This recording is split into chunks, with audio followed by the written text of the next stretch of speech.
Third time's the charm. I do know when I start, as I sort of said in a previous false start, which will not be available to anyone. Um, I don't know if it's the millennial pause or if it's me seeing that Twitch doesn't, or like Twitch is not ingesting any of my data. That makes me want to wait on saying hello. But we are here, a little belatedly, but that's life. So, off the top, I will also say this later on in the stream. I'm very likely going to want to take some days for myself between now and December. This is largely a reflection of the amount of work that I need to do at my day job, and it's just a crunch time.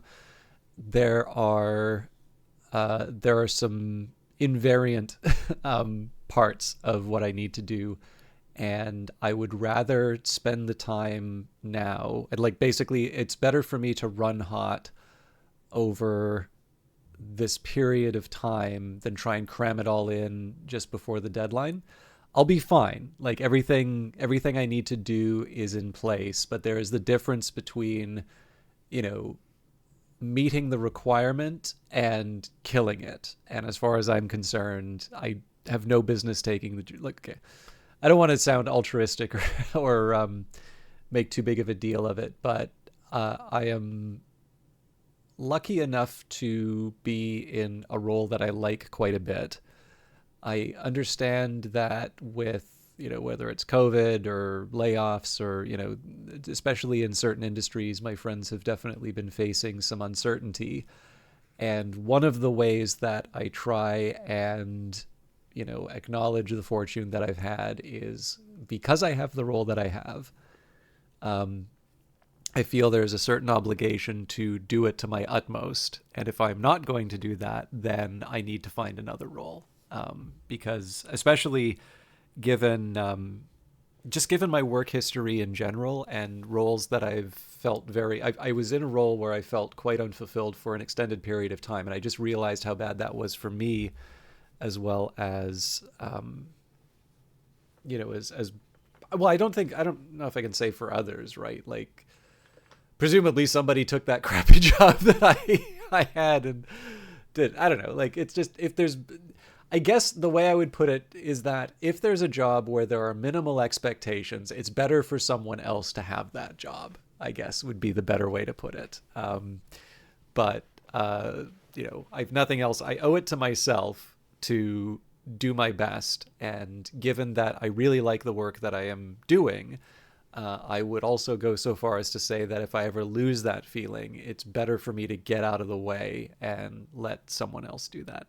If you could just give me a second here, I'm going to wrap myself up in a blanket because this is one of them cozy Cyberpunk 2077 streams that hasn't even gotten started on the game yet.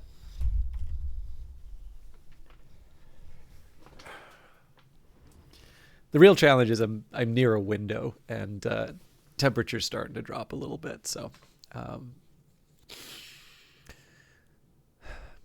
maybe not wearing a t-shirt would be a way to fix that.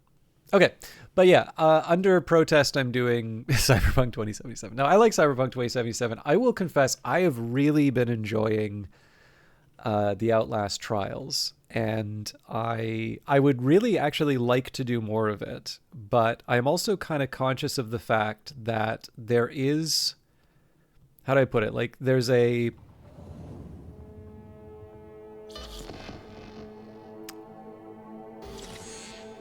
in terms of the numbers, I'm not entirely sure it's one that people are attracted to. But more importantly, it's one where, especially based on some of the conversations in the past, I know that the content of it is sort of alienating for some people.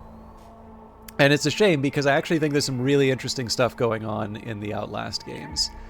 But I don't feel very comfortable picking an option that, you know, will make people feel like they can't watch the stream. So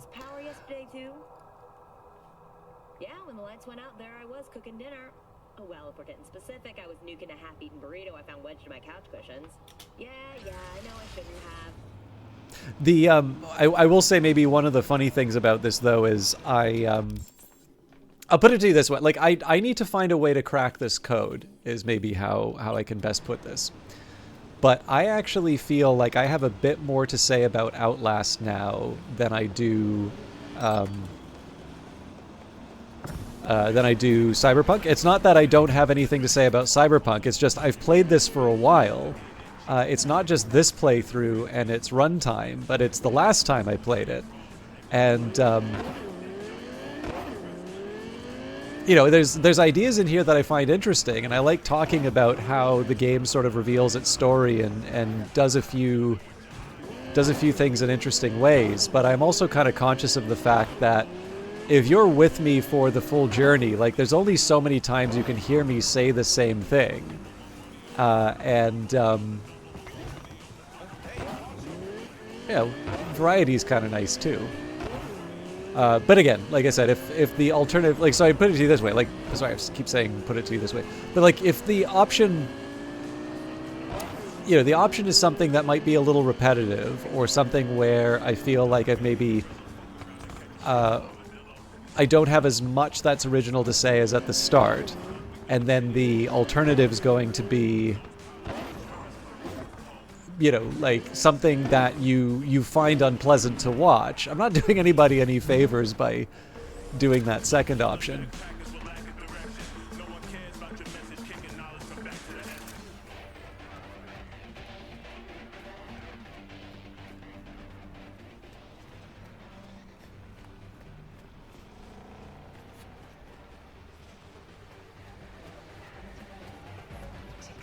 Did I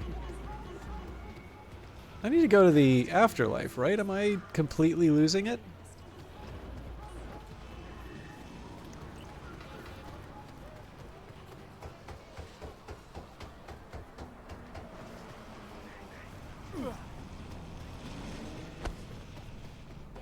Ah, here we go.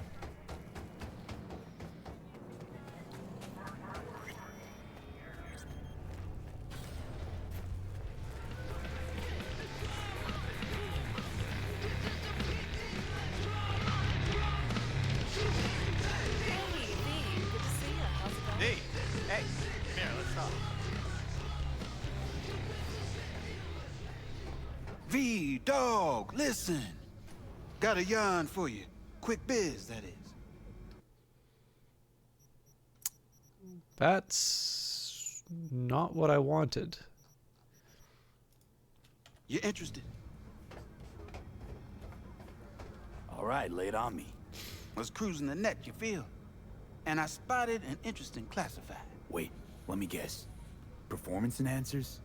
A used Mr. Stud? Cheap? Now, I'm a serious man, V. And serious matters are what, if not all, that concern me. Somebody's selling a book of spells. Edition dating from before the first net crash. Now, you know a thing or two about that, don't you? Like how much that soft could run you and earn you. You want me to clip it for you, don't you? No clipping required. Just buy the damn thing. Reimburse you twofold.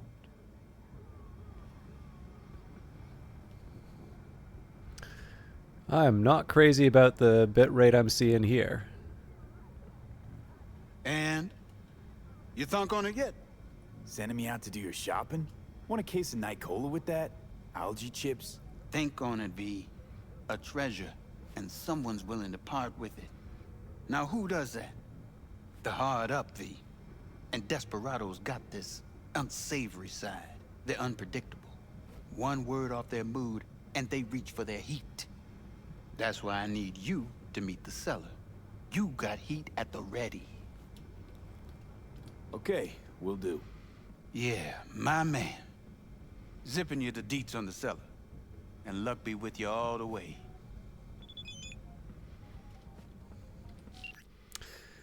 Okay, next share to contact with you, Reno. Got it, thanks.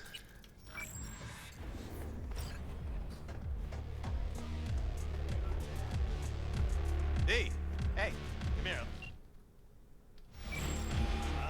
I was talking. Hey, you looking for the book? Sounds about right. Price non-negotiable. You'll need to pay in full on pickup.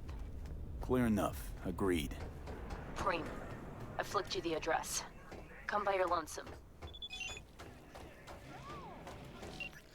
Reno is sending you coordinates. Come alone. I have eyes everywhere.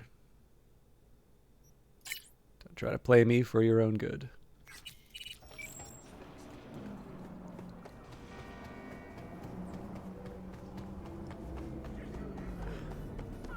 Anyways, sorry about the drop in frame rate there. I think I had a download going on another computer. Alright, now I would rather not have to deal with the frame rate like that. It's actually kind of funny. I do wonder... I remember when I first went to Afterlife, it looked really cool, but it definitely struggled to render. Now, obviously, it kind of looked like this, actually. Now, I've noticed that Afterlife doesn't have that problem, but it seems like when I go out of Afterlife, I wind up with something like this. I am actually willing to reset if this doesn't get fixed, but normally just giving it a little time does the trick. This is a bit better, but I think we can do better.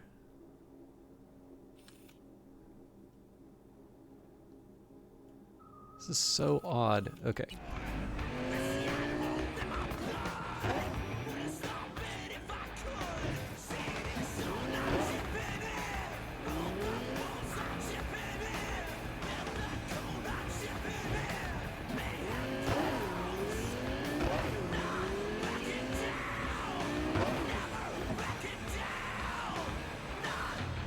Okay, sorry to do this, but I'm gonna... Oh, for heaven's sake.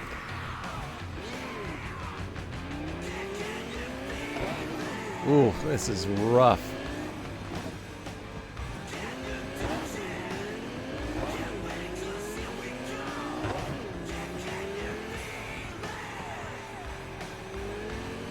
Oh, it's probably because I'm in the car.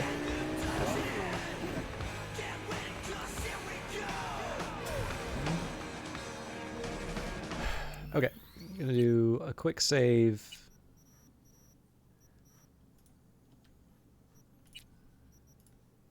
I'm actually gonna try a couple things here.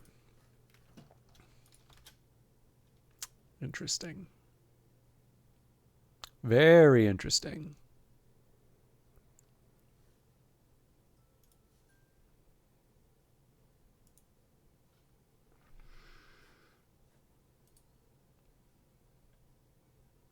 Don't really have much in terms of background processes running, so let me just double check something in... Okay.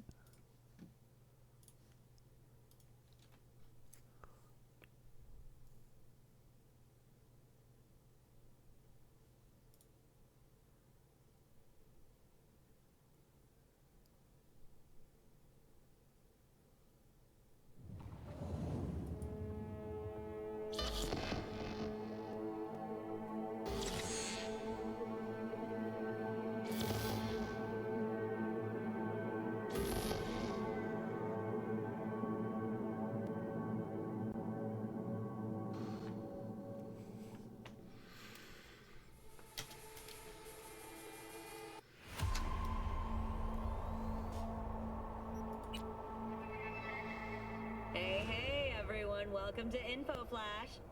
Say, did y'all lose power yesterday, too? Yeah?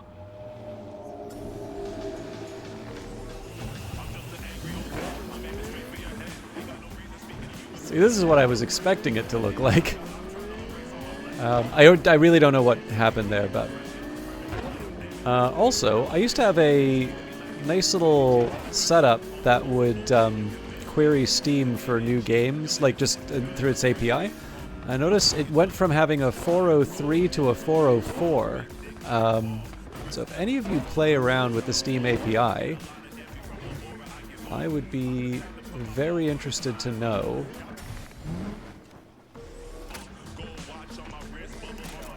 if they've changed something.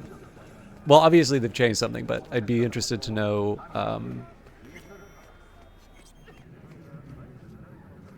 Everything can be solved. Truly, everything. I see you. Yeah? Spellbook. You got it? I do indeed. Tucked away somewhere safe. You want coordinates? I need to see my money. Ouch. Hardwired customer service just ain't what it used to be. Huh? I have no idea what you're talking about. Sure you do. I got a pretty good idea who you are. Bargain basement dress suit, back alley implants. You're almost a cutout from a corp recruiting brochure. Hang on, this is fun, let me guess. Found something in a dusty corner of the warehouse, trying to hawk it off on the side. Ooh, what would your manager say? I mean, not like your KPIs can include your under-the-counter deals. Oh, the fuck you want? Discount. Something real. Keep me from calling your boss. Oh, get fucked, scop shitter. Great. Now you got that out of your system, let's get down to biz. We got a deal, or do I gotta make some calls? Just flicked you the coordinates. Mm-hmm. We'll see.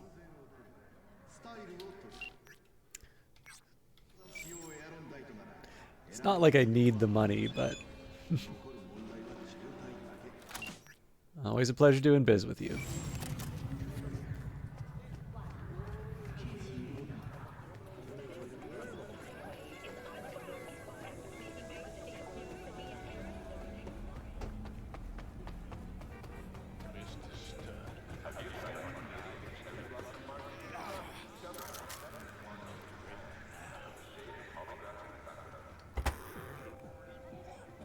Oh, fuck. Zetatech XPR. Gotta be like 50 years old. Least that. Had one, you know. Top of the line back in the day.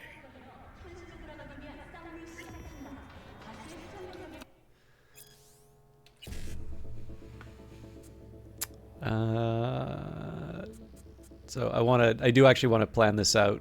So we've got 55, 1C, FF, BD.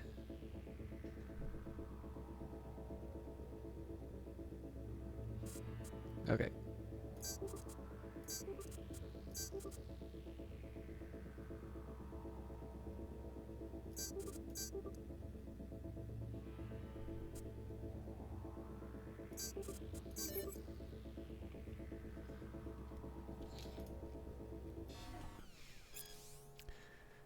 All right, 12/12/2021. BBS rumor mills actually churned out some truth that Zetatech Fort is a fucking Alcatraz. Modified pit bulls at every entry point, speed traps and SIA at access points. Soon as I step foot in their net, they set flatline on my ass. Nice try, Zeta, but a little Aardvark and Killer 6 combo meal, or maybe Killer VI, combo meal did away with that. But for real, it wasn't easy. My trusty Eliza was smoking like a flare gun by the end of it. But I got the job done. Don't believe me? Check it yourself. I left a little note at the top of Zeta's fortress where their logo used to be. Spider Murphy was here. June 13th, 2022. Oh, fuck, he actually did it. Bart Moss unleashed data crash. Whole net's falling apart before my very eyes. Data fusing together, fortresses melting like ice cream. Ones and zeros flooding the information highway. Global stock market's losing its shit. Dow Jones dropped by hundreds in a single hour. Kangtown's CEO committed suicide. Netwatch is running around like a headless chicken. Holy fuck, say goodbye to the old world order. Death to corpse. Whoop! July 5th, 2023. Bartmoss was wrong. Everyone was wrong. The net was a mirror held up to our thoughts and dreams, our lives. Bartmoss took it and shattered it to pieces, thinking that it would be enough. But as it happens, you can still see a reflection in every shattered piece of glass. Now, instead of one mirror, we have thousands of them. Every corp, government, gang now has their own net that they rule with an iron fist with no regulation, no accountability. Surveillance hasn't disappeared. In the hands of those who govern us, it's only gotten worse. They're like modern-day fates with optic cables of our lives wrapped around their chrome fingers, ready to be cut at a moment's notice. They hear our frustrations, they look upon our futile rebellion, and they laugh. They laugh so hard the whole world trembles at its very core.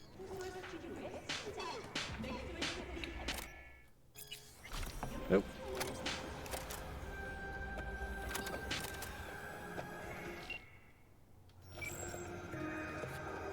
seemed like there was an option to crack something again, and I missed it.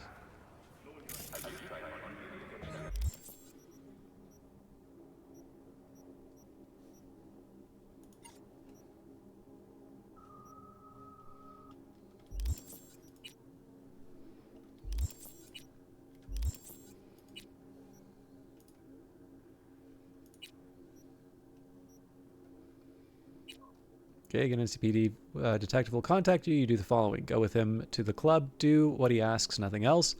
And when he's gone, you stay in the club and fucking destroy the place. Afterwards, one of my guys will come to you. You'll get the usual rate plus a little extra if that club's fucking unrecognizable. I don't know where that was from.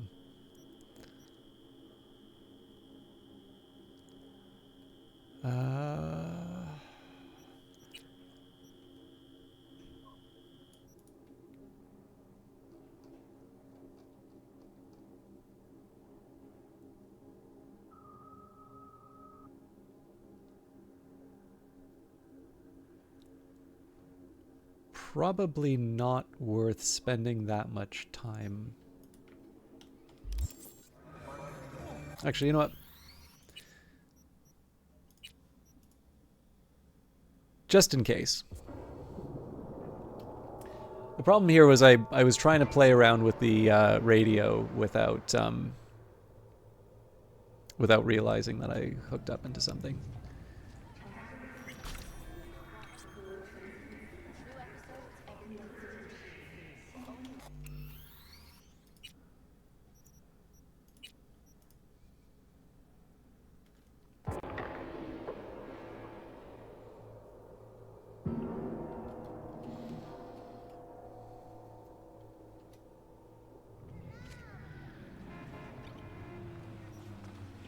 Hasn't rained in a while.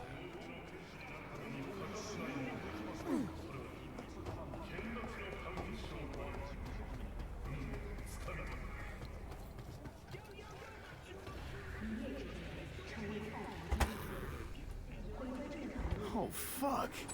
Zetatech XPR. Gotta be like 50 years old. Leased that. Had one, you know. Top of the line back in the day.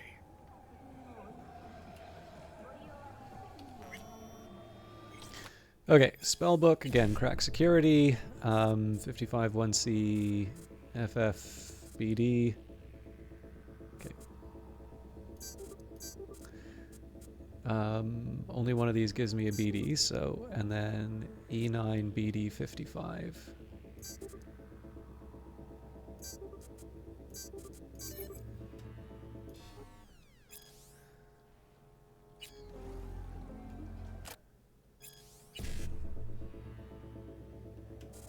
Really?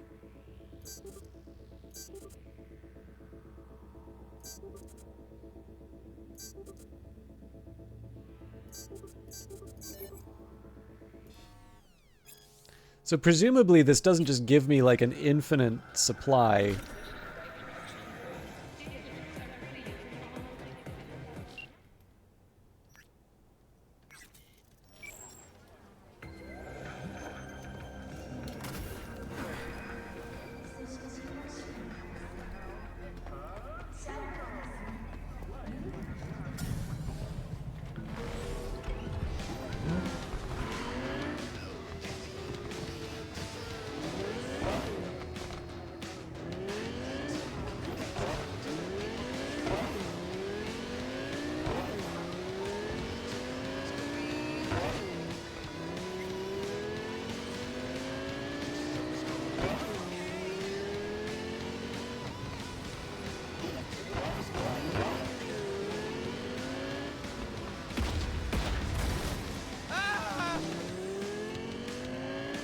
So if I recall correctly, on this mission, you get to tell Nix that this thing is worth much more than he originally suggested. It is kind of funny. I'm actually slightly more inclined to Nix's argument in this one, which is like, look, you took the job.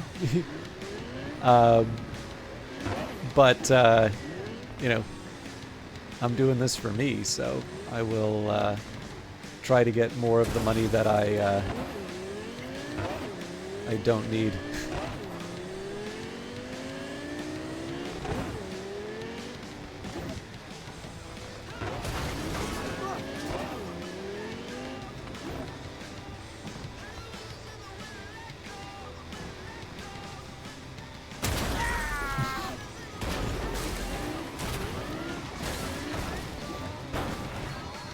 Like a glove?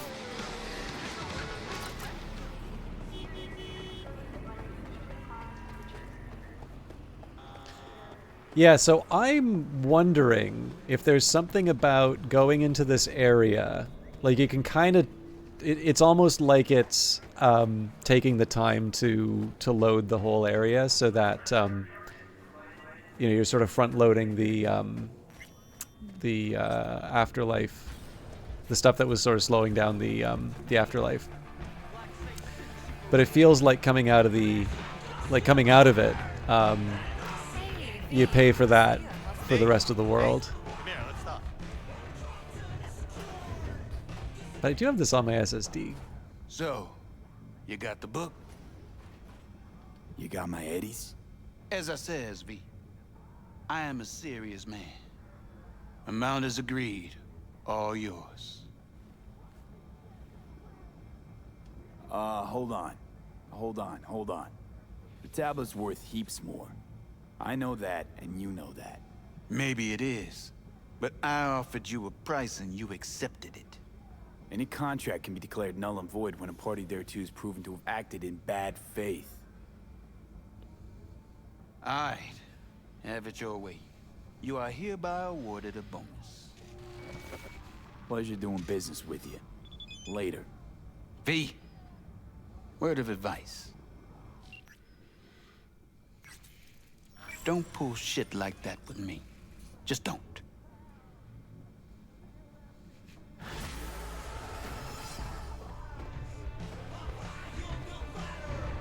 D, hey, come here. I was talking. I wonder if they added that knowing that everybody just keeps walking by him.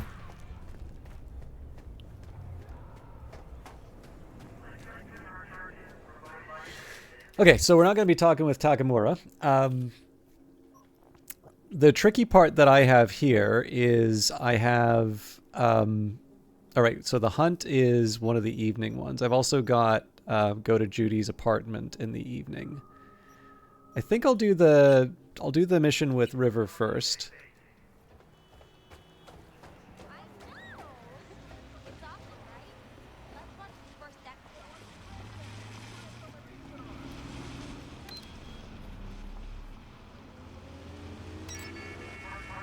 Good as new. So what I'm also going to try here is I'm going to see if the frame rate gets any better after... I don't know, let's give it until we wind up at Rivers... Oh, that's already better.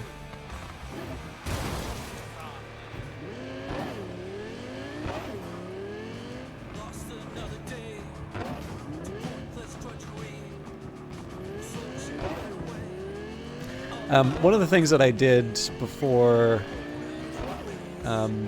starting stream today, I think I've got my priorities wrong. So I occasionally talk about the big box book retailer in Canada.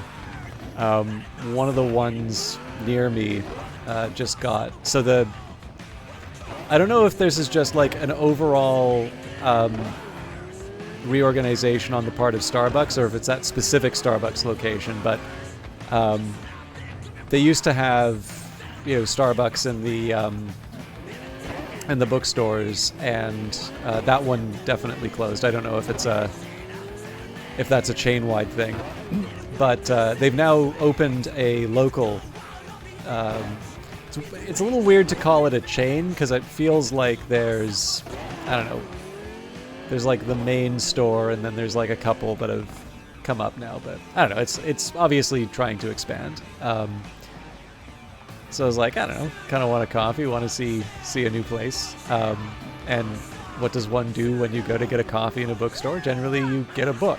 So, as it happens, I didn't do this knowing that I was going to do. I didn't do this knowing that I'd be doing Cyberpunk, but I picked up Burning Chrome and Mona Lisa Overdrive by William Gibson. Burning Chrome contains a few short stories that were co-authored, but obviously and I believe 3 of the short stories take place in sort of the same setting as as Neuromancer. Well, this is the place. Tick, tick, tick, tick, tick, tick, tick.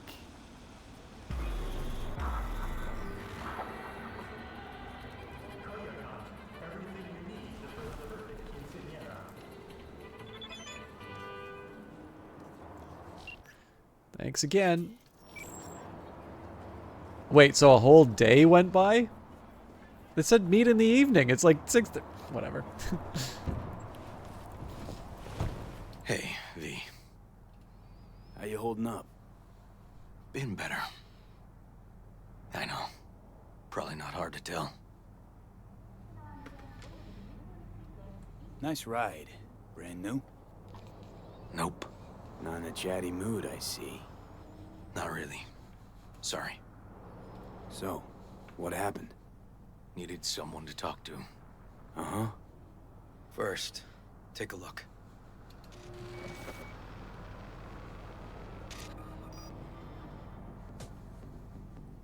Hello, my name is Arif Iqbal, and this is WNS News. More dead Today's story. politicians. A Just routine watch it. roadside inspection led the NCPD to the trail of a dangerous abductor and murderer. The incident occurred at the intersection of 7th and 15th Avenue. The following police footage was captured at the scene. 1038, I repeat at 1038. Registration 2AA6244. We're exiting our vehicle now. Copy that. Out of the car! Hands up! Easy, officer. Relax. Shut your mouth! Oh, shit. We have a 1053 and a 1054. I repeat, a 1053 and a 1054.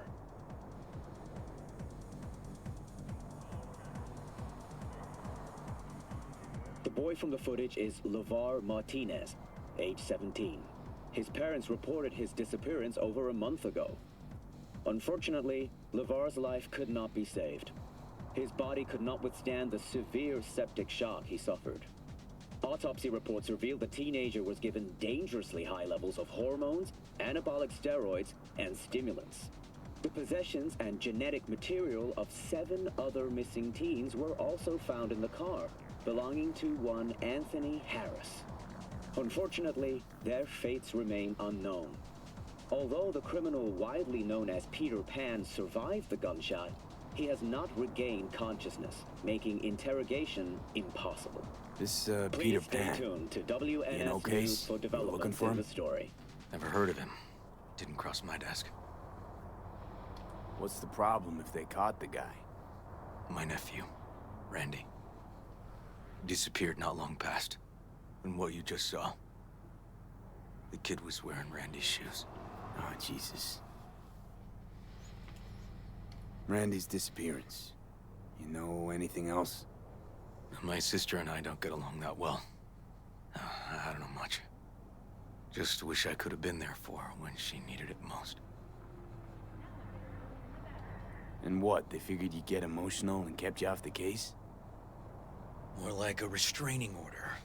Won't let me anywhere near it. Gonigal took the lead on it. Lazy-ass gonk. And so far, he ain't accomplished shit.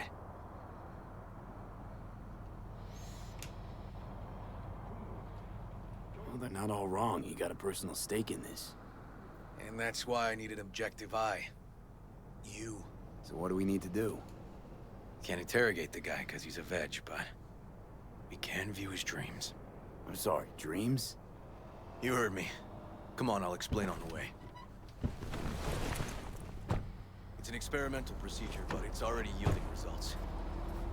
They record dreams that can be played back as BDs. Got access to these dreams? Not yet, but they keep them in the lab we're headed to now. I will confess, sorry,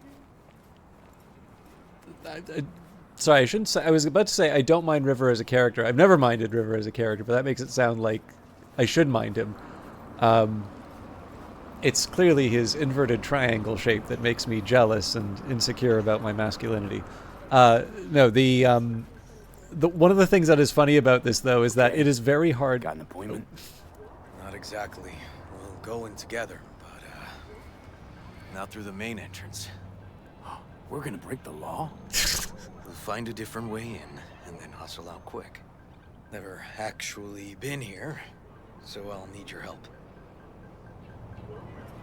But yeah, one of the things that is very hard for me to escape in my when I play this is I keep thinking of River from Slow Horses.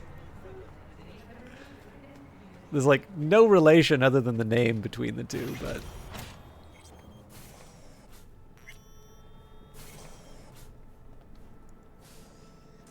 guess I should talk to my shouldn't be anyone accomplice. inside. The lab's in the middle of an audit, so make all the noise you want. How are we gonna find this brain dance? Look for a room where they edit the dreams of autistic kids. Oh, and remember, Peter Pan's real name is Anthony Harris.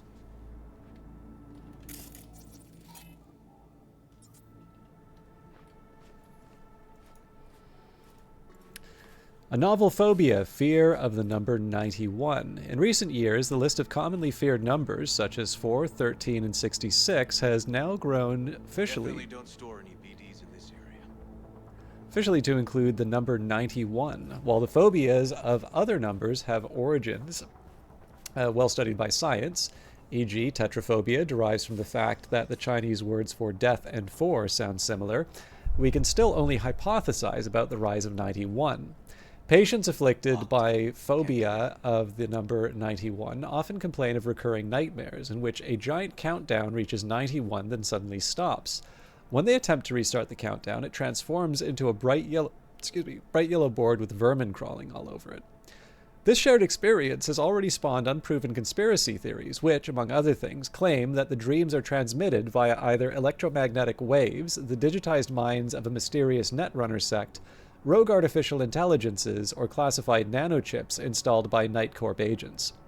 None of these outlandish ideas contain a grain of truth, of course. So, what is it that causes the phobia to manifest such intense reactions? That much yet remains unknown, but, as so many scientists often claim, the truth is out there. So without full knowledge of the phobia's origin and its underlying factors, how can you treat it?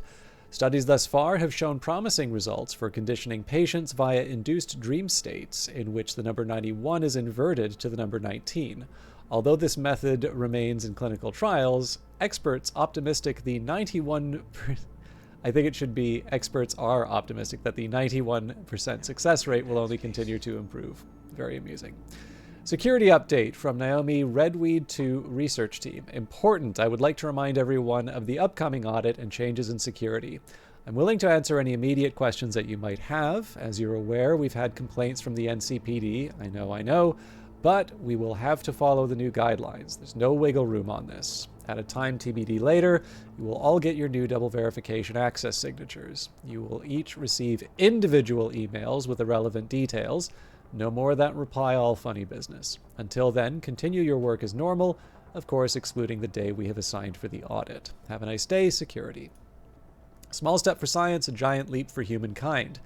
Eugene Kuzma to the research team. Good morning all. I would like to congratulate our own very own Dr. Yawen Packard on the recent strides she has made in the field of pediatric autism therapy. Her invaluable work has paved the way for more effective therapy applications than the established behavioral methods TEACH, ESDM, and RDI, clearly surpassing all supportive methods, e.g. sensory integration, and substantially building upon traditional approaches such as music therapy. I speak for all of us when I say we are extremely proud of Dr. Packard's scientific achievements, but also, more importantly, proud to see the huge inflow of warm letters from happy parents. Keep up the great work, everyone. Meditation work. Heard the news, is it Eleudi Kochama to Carolyn Adams.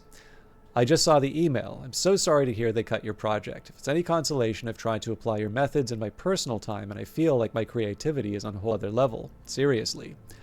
I really hope that this is just temporary and they reinstate the project, though I've got bad feelings since Dr. Lynch's departure, there just hasn't been the same support. Hang in there, Carolyn. Don't lose hope. Important, all staff please read. Cy Swearingen to the research team. Dear team, I like to beat about the bush as much as the next guy, but I am afraid I don't have that luxury this time.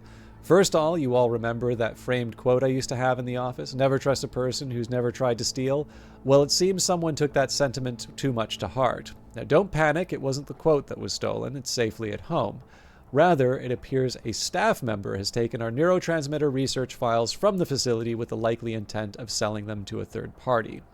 As such, all lab employees will be required to take a polygraph before leaving the facility, led by our own Dr. Al Tolliver. If Al finds anything troubling from your tests, the next course of action would be termination, legal action, or both. No jokes, I mean this in all seriousness. Let me emphasize, do not do the polygraph before leaving work. Then you're free to get in your naps, showers, lap dances, or whatever it is you people do in your off hours. Have a pleasant day, Sai. Now, I know in the HBO show Deadwood, they had a... there was a character, Al Swearingen, very memorable one played by Ian McShane. But if I recall, he had a rival named Cy Tolliver, and I wonder if they've deliberately... I wonder if they've actually deliberately swapped these names here. So just give me a second here.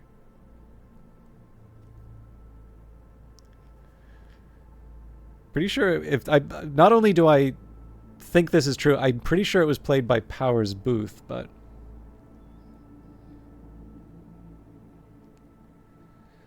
Yep. That definitely can't be a coincidence. Makes me wonder about all the other references I haven't picked up. This week's audit. Anna Svart Fasting, City Auditor to NCPD Labs. Dear all, as many of you know, this week's audit is simply a formality. We are required by law to periodically evaluate current laboratory safeguards for effectiveness in future modernization efforts. Remember that this audit is as beneficial for the city's bookkeeping as it is to keep you and your research safe. We're all playing for the same team here. Please just treat this as a mandatory day off. Best regards, Anna Svart Fasting, City Auditor. I realize the purpose of this mission is not to... Sorry.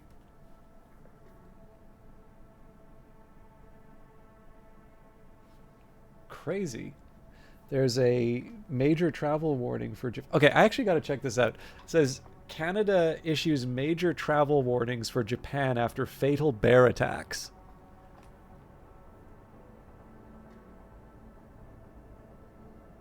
Good lord. Okay. No, this is exactly what it says. Due to a reported uptick in bear attacks in northern Japan, the federal government is warning travelers to be vigilant. In an updated travel advisory shared Friday, the federal government warned Canadian residents of a increased presence of bears in northern Japan, with sightings in urban areas, resorts, and hiking trails, with some incidents having resulted in casualties. If you plan on visiting northern Japan, always be aware of your surroundings, stay vigilant, avoid working alone in areas where bears have been sighted, and follow the warnings and alerts issued by local authorities. According to AFP, 13 people have been killed by bears across Japan since April. The Japanese government is requesting former soldiers and police officers to assist in culling the animals. Bears have been reported in residential areas, roaming near schools, and rampaging in supermarkets. The advisory warns about bears in northern Niigata and Hokkaido regions.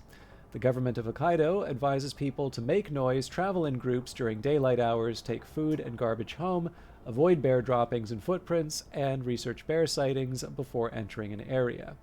The Japanese military has been deployed to help deal with the bear problem. The Japanese government estimates the bear population to be more than 54,000. In the 2023-2024 fiscal year, 5 people were killed by the animals. On Thursday, Japanese media reported that the country revised a law to allow police to use rifles to shoot bears. Each region will have 2 teams consisting of a commanding officer, a liaison to local authorities, and 2 snipers, according to the Japanese newspaper, the Mainichi. The newspaper previously reported that police had evacuated local residents and patrolling school routes where bears had been sighted. Along with the culling teams, the Japanese government is building fences and implementing other tactics to discourage bears from entering populated areas. The bear attacks have been linked to a rise in fake AI-created images that show a horde of a horde of bears destroying solar panels at a mega solar facility and a bear snatching a pet dog. I don't get that last section. The bear attacks have been linked to a rise in... Oh, okay. I get it now. So people are hearing about these bear attacks and they're making these images, not the bears. Sorry, I thought the causality was reversed there. I'm like, the bears are watching the AI videos and getting tips. What a bizarre... I'm sorry, obviously that's not... obviously that's not relevant to the game, but it's... No, no, no. Carolyn Adams to Taryn Doggett. LOL, and just remember not to mention her latest study to those NCPD slug brains because they, well, they just wouldn't understand anyway. I've got... Right. Project decisions for next quarter from Yolanda Castanado to the research team. Important, the following projects have been green-lighted to continue next quarter. Neurotransmitters and selective countermeasures in combating these effects of the effects of stress, cyberpsychosis, audiovisual stimulation and autism therapy, limited environmental stimulation as treatment for antisocial behavior.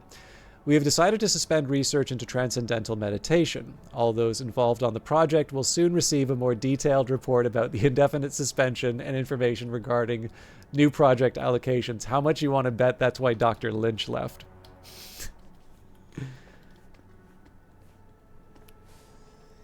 For what it's worth, by the way, I don't know if this is widely known or not. There is actually a David Lynch that works, I believe, for the Washington Post.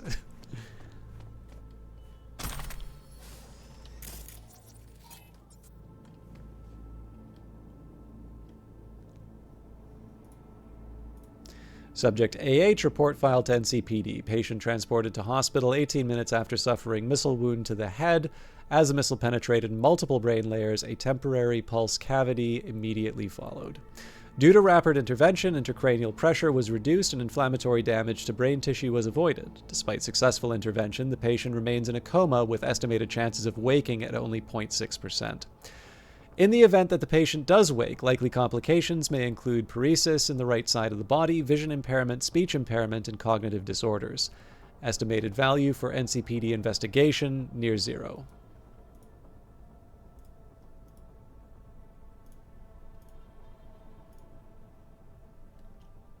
So all of these, I think we've seen.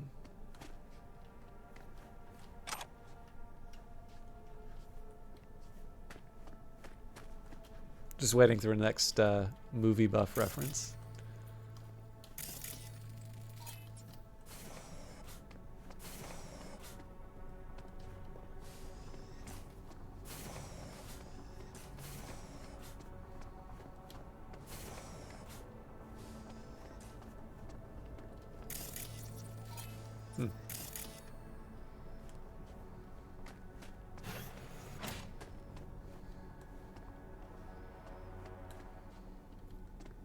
Can't open the doors. Outlast lets me open the doors. Can't take a whiz. Sorry, just 1 second.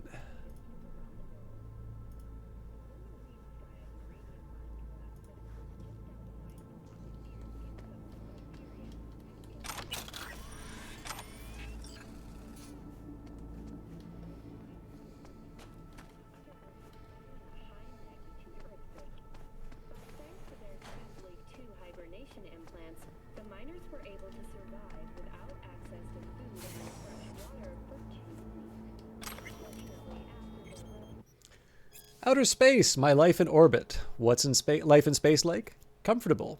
Of course, not everything's a bed of roses. Gravity below 1G isn't great for your bones or muscles, synthesized food isn't to die for, and stuff from Earth is as rare as it is expensive.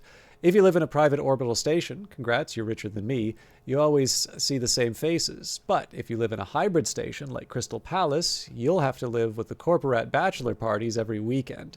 But don't let that put you off. There are more upsides than downsides to living in orbit. First of all, safety. To get into orbit, you need a lot of zeros in your bank account, which means that you won't see legions of homeless people, skezzed out gangsters, or aggressive joy toys. The exception to that being the lunar colonies, but no self-respecting orbital dweller would ever set foot there. In other words, you can walk outside at night unarmed, without security, and come back home in one piece, wallet undisturbed. Amazing, right? Secondly, quality of service. Everyone in the customer service sector had to rack up an enormous debt to come here. Their only hope to pay it off within their lifetimes is to rake in a lot, and I mean a lot, of tips, which means they'll bend over backwards to satisfy every whim. If you're an employer, you don't have to worry that an employee you just hired and trained at your expense will suddenly quit and go to work for the competition for a few extra eddies a week. Many stations, especially the private ones, simply don't have competition, and if they do, it's basically negligible. Agreements can be made so situations like that don't occur. Thirdly, and most importantly, no government can tell you what to do. Where, and how. Orbital stations are autonomous and governed by their own laws, and there aren't that many of them. If you can afford your own station, you're the undisputed lord and master of your own little corner of space. You want to tie the help to a whipping post when they made a mistake? Go right ahead. You want 5 wives and 4 husbands? I'm sure you'll have a line of willing volunteers.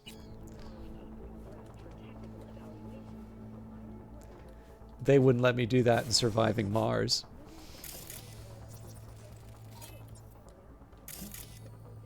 Search how to prepare for an audit.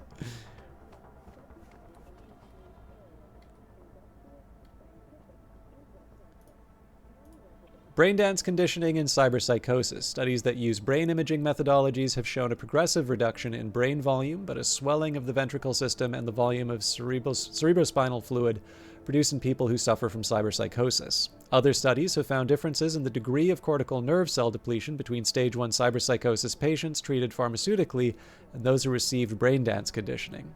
Increased loss of cortical nerve cells was detected in those using pharmaceutical treatment, from which it has been concluded that braindance conditioning has a neuroprotective effect. Okay.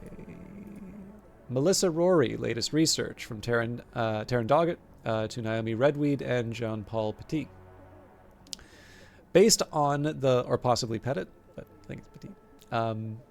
Based on the latest research on the subject, it appears the patient suffers from relapses of antisocial behaviors.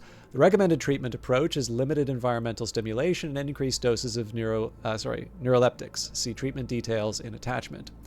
I'll remind you that this is not an isolated case, but a fairly common problem among members of MaxTac. The NCPD is pushing for more resources put into cyberpsychosis research, but our facilities simply can't accommodate an uptick right now. And a friendly reminder, please email your applications for overtime next quarter by no later than tomorrow EOD.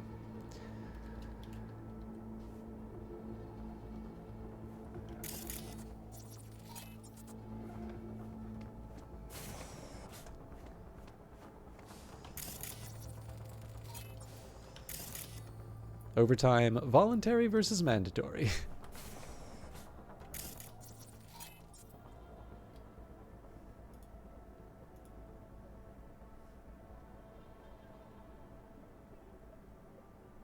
I don't think I read this yet.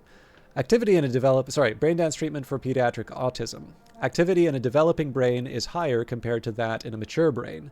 This greater capacity to establish neural connections and reorganize cortical and subcortical brain structures allows for substantial compensating abilities, even in circumstances of extensive brain damage. Unfortunately, in the case of children on the autism spectrum, the problem is one of hyperactivity.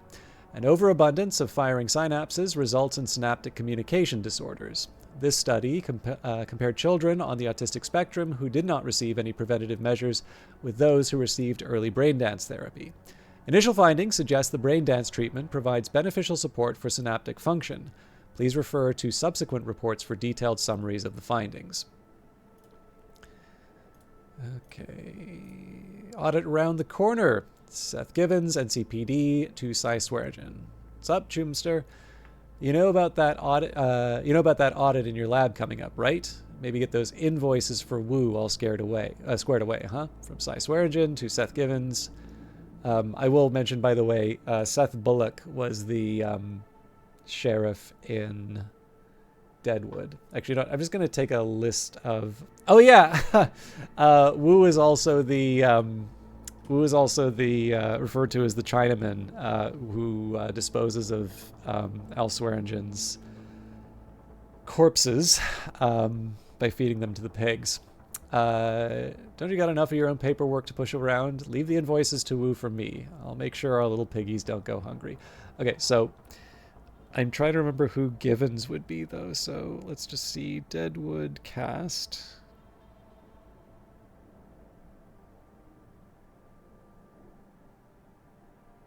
Or rather, characters.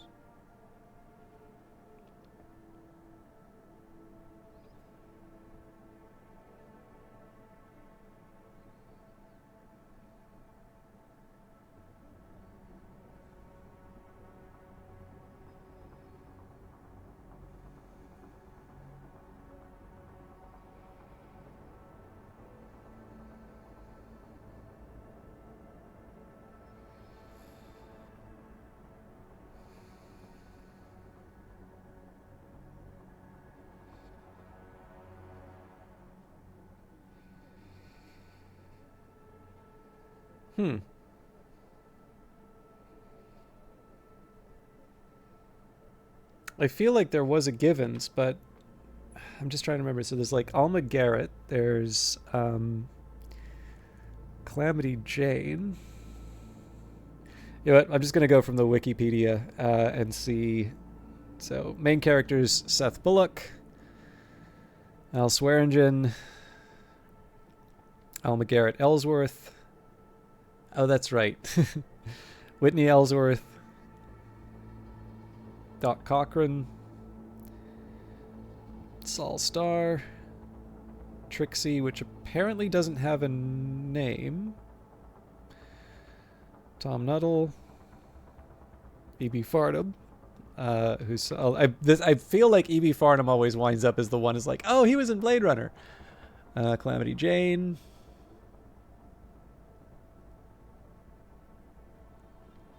Dan Doherty. Right. I think he's the sort of like a bodyguard. Charlie Utter. Wild Bill Hickok. Sorry, this is driving me a little crazy now, so I'm trying to remember who Givens would be. Joni Stubbs. There's a connection to Cy Tolliver there. Martha Bullock. Right. Who went on to play Skylar White in Breaking Bad. A.W. Merrick, I'm pretty sure, was the principal from Ferris Bueller's Day Off, who plays the newspaperman. Johnny Burns, Silas Adams, Sophia Metz, William Bullock, Seth Bullock's son, Francis Wolcott, Harry Manning, Jewel, Samuel Fields, Mr. Wu, Con Stapleton, Aunt Lou Marchbanks, Carolyn Woolgarden, George Hurst. Very memorably played. Actually, that character actor seems to wind up in a lot of stuff, a lot of other things that I've seen that I really like. Brom Garrett, Jack McCall. He plays the industrialist friend of the president in. The guy who plays George Hurst plays the industrialist friend of the president in House of Cards, the first president in House of Cards. Jack McCall, Reverend Smith, Dolly, Eddie Sawyer, Leon, Andy Crammed Richardson, Maddie, Miss Isringhausen. Oh, right. Alma Garrett hires a tutor, I think. Leela, Hawkeye, Commissioner Jerry, Hostetler, Steve Fields. Yeah, we're running out of names here. Mose Manuel, Vlasnov, Captain Joe Turner, Claudia, Jack Langrish. Langrishy? Oh, Brian Cox plays it. He's an actor. Actually, pretty memorable. Interesting. Okay, so I can't find a Givens. I'm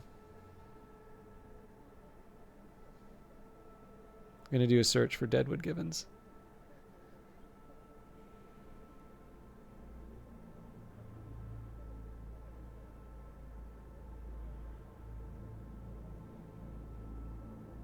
I just searched for it. Okay, so if you look in Timothy Oliphant's,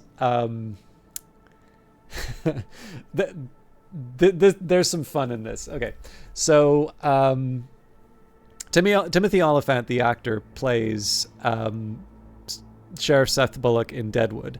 Now, I've not seen this, but I do see his credits here.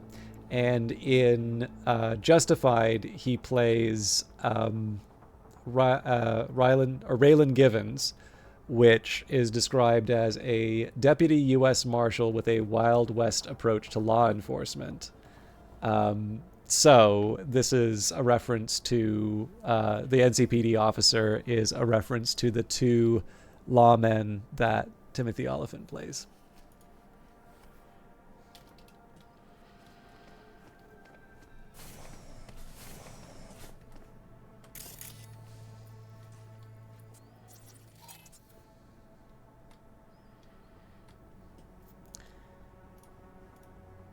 Okay.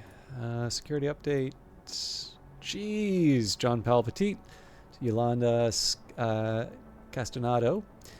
Read Kuzma's email congratulating Yawen. Eugene must have had been very pleased with her strides. I'm not surprised. I mean, she cozies up with that cop and then all of a sudden gets an NCPD contract. What a coinky dick, huh? Exactly.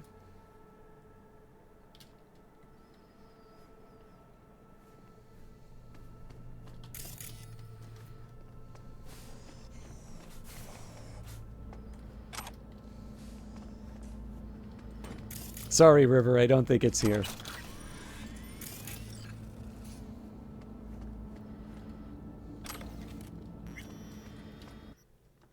Imperil poisoning. Imperil, which attracts danger, is the poison resulting from irritability. This poison, a quite substantial one, is deposited against the walls of the nerve channels and then spreads through the entire organism.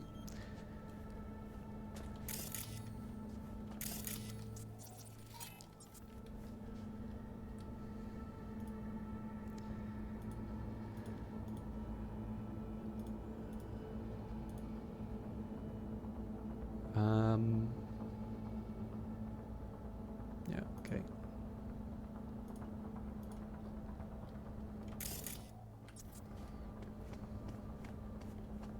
I think there's only one folder for me to check here.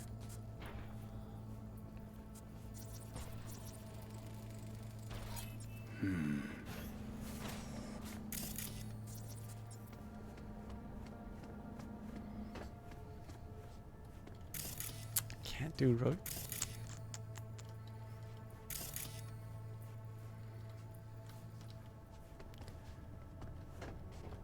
Just gonna take a minute here to see if I can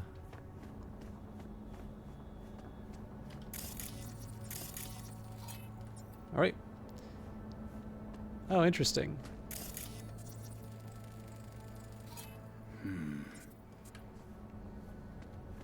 But it didn't let me scan the one that was actually it. Hey, River. Think I got it. Found something? Not yet. Anthony Harris. Let's try these drawers. Say, River, why not just have a janitor crack a door for you? Can't risk getting scolded for sniffing around somebody else's case. Yowen! Shoot her! What are you doing here? You got kicked off the force. Just suspended, actually. What does she mean by that? He hasn't told you? Yowen, please, listen to me. Aren't you in enough trouble already? Harris kidnapped my nephew. I'm sorry. Really, I am. But we store evidence here, and we have strict protocols. Protocols? Talking about his nephew's life here. A child's life. This is an ongoing police investigation. Go, please. Get out We can't now. leave without Peter Pan's dreams. I'll say it one last time. Out! Damn it, Yowen. Who the fuck do you think you are? Remember your first med school exam? You know the one. Passed it with flying colors. Gotta remember it. Ladies' room erupted in flame. They evacuated everybody for 2 hours. I cannot believe you would throw that in my face. I never wish to see you here again. Especially you. You don't know him well, do you? This man is a bastard. River and I get along, we're friends. Hasn't let me down yet. Huh. I thought us friends too. Is that why you're refusing to help him out? Harris's dream, BD. Where is it? He isn't dreaming. What? Why?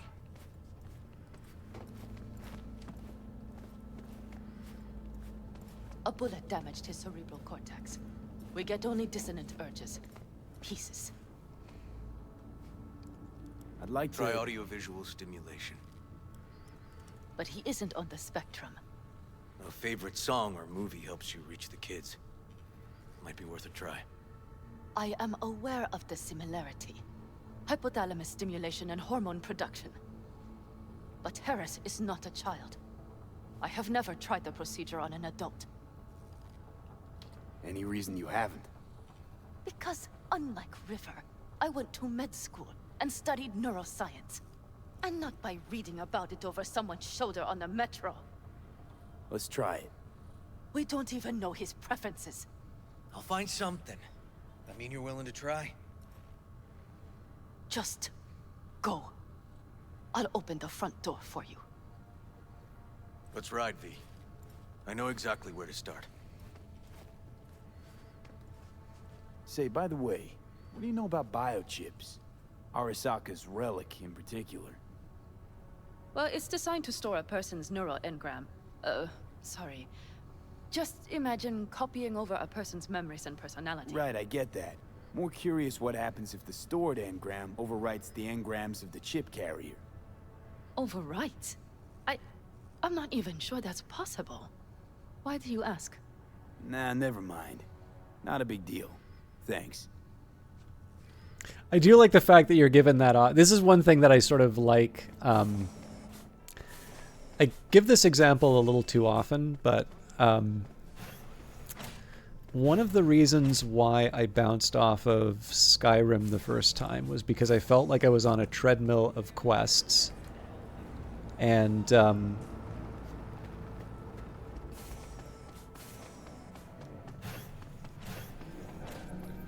Cops seem to like you. Careful this one doesn't start sending you out for donuts. What? No, River's all right. For a cop, you mean? Not every cop's a bastard. Just like not every rocker boy's a narcissistic dickhead. Dunno, V, you ever actually met a rocker boy who didn't fit that description? All in all, no. So one of the things that caused me to sort of bounce off of Skyrim originally was it wasn't necessarily just that I had the I had this kind of constant treadmill of quests, but it'd be in this situation. I'm just going to take a minute on the street to there's obviously going to be a dialogue if I get into the Thornton. But it's like, you know, you introduce the idea of dragons coming back, you know, you're going to have to try and help prevent the end of the world. But, oh, by the way, could you help deliver my mail? And that created a bit of a disconnect for me. And I've told this story a couple of times, but by playing the first Elder Scrolls games, so playing Arena, going to all of those different towns and realizing that on certain days there were holidays and I would be able to gear up with some like really powerful gear, that gave me a reason to stick around. But also because there were a few days in between, I would take that time. I'd go to, you know, the tavern, let's say. I'd see what the I would see what I could find in terms of, like just little side quests that weren't going to push me past the day for the holiday. And then I would do that. And all of a sudden, because I was motivating it, right? I was doing all of this side quest stuff because I was interested and wanted to be in a particular place at a particular time. It created, like, I had a better sense of why that was worth doing. So when I eventually crossed over into games like Morrowind and Oblivion, I sort of understand that, yes, I can select into anything that I want. I am under no obligation to to do all of the stuff inside of my log. And in fact, some of them will be mutually exclusive decisions, and so I can't necessarily do everything in that log. And, you know, I eventually achieved enlightenment in terms of that game. But one of the things that I kind of like about the way that Cyberpunk has handled this is that, you know, you run into a neuroscientist, and what does V have in mind? Ask about the relic. And that's, you know, one of the, in contrast to what my experience with Skyrim was, this one, the main character might be doing things on the side, but you always have those little reminders of what's going on. And at the very least, even if you don't select those dialogue options, it does at least indicate in terms of the choice, the option, that it's something that's on your character's mind.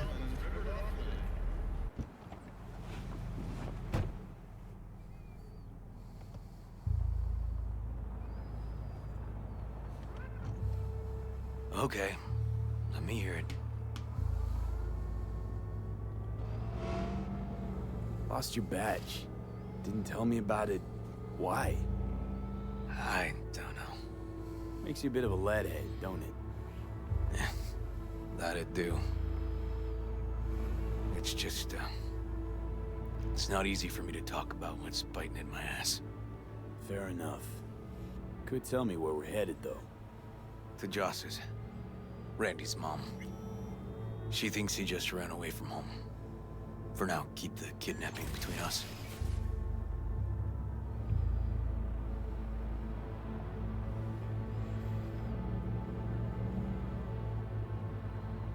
Tell me about Randy. What kind of kid he is? Petty theft, drugs, running away from home. That kind. Cop uncles really see the best in you. There are people who always find their way into trouble. Randy's one of them.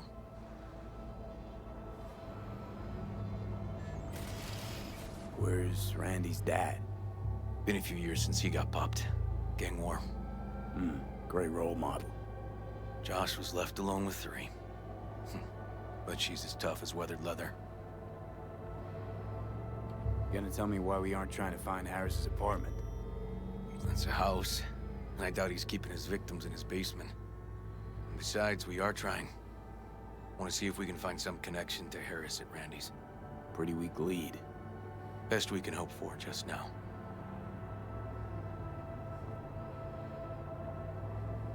Not worried Yawen's gonna toe the line? Rat you out to her superiors? Used to be friends. Doubt she'd do that.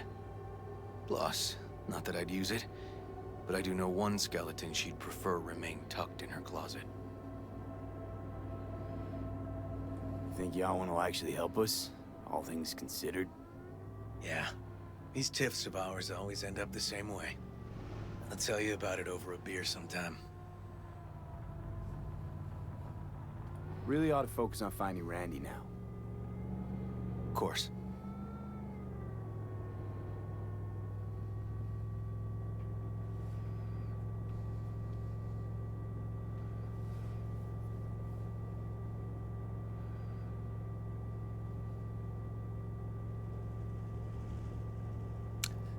Can all just enjoy a meditation.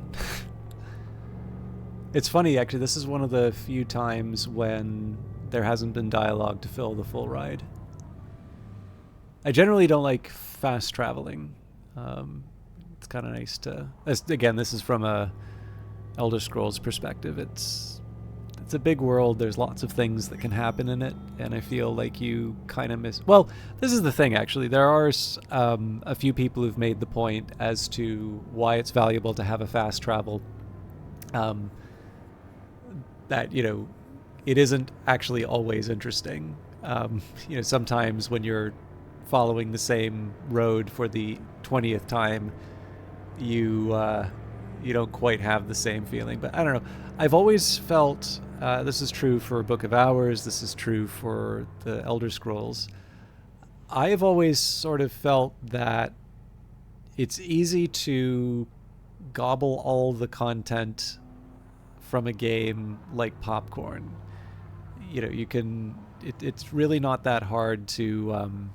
Although this is a little silly. Like, there's obviously something blocking the vehicle. If I get stuck for an extended period of time, I may.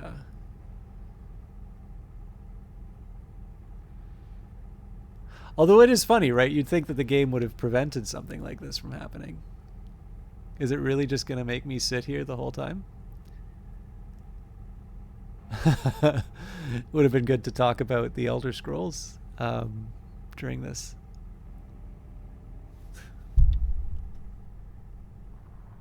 Oh, there we go.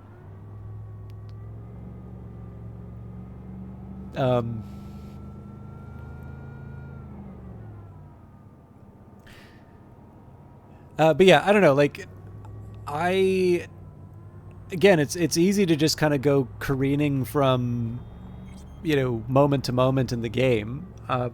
But I guess maybe this is the movie thing, actually, now that I think of it.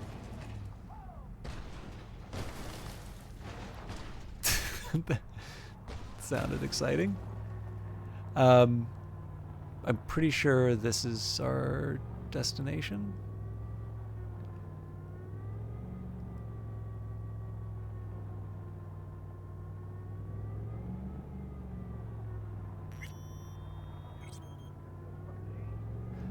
But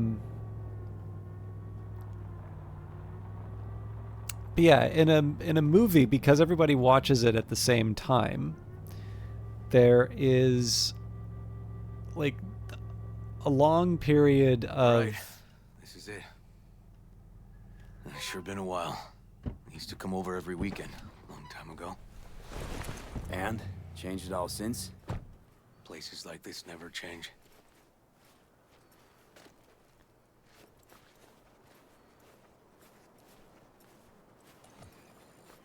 Lovely neighborhood. Mwah.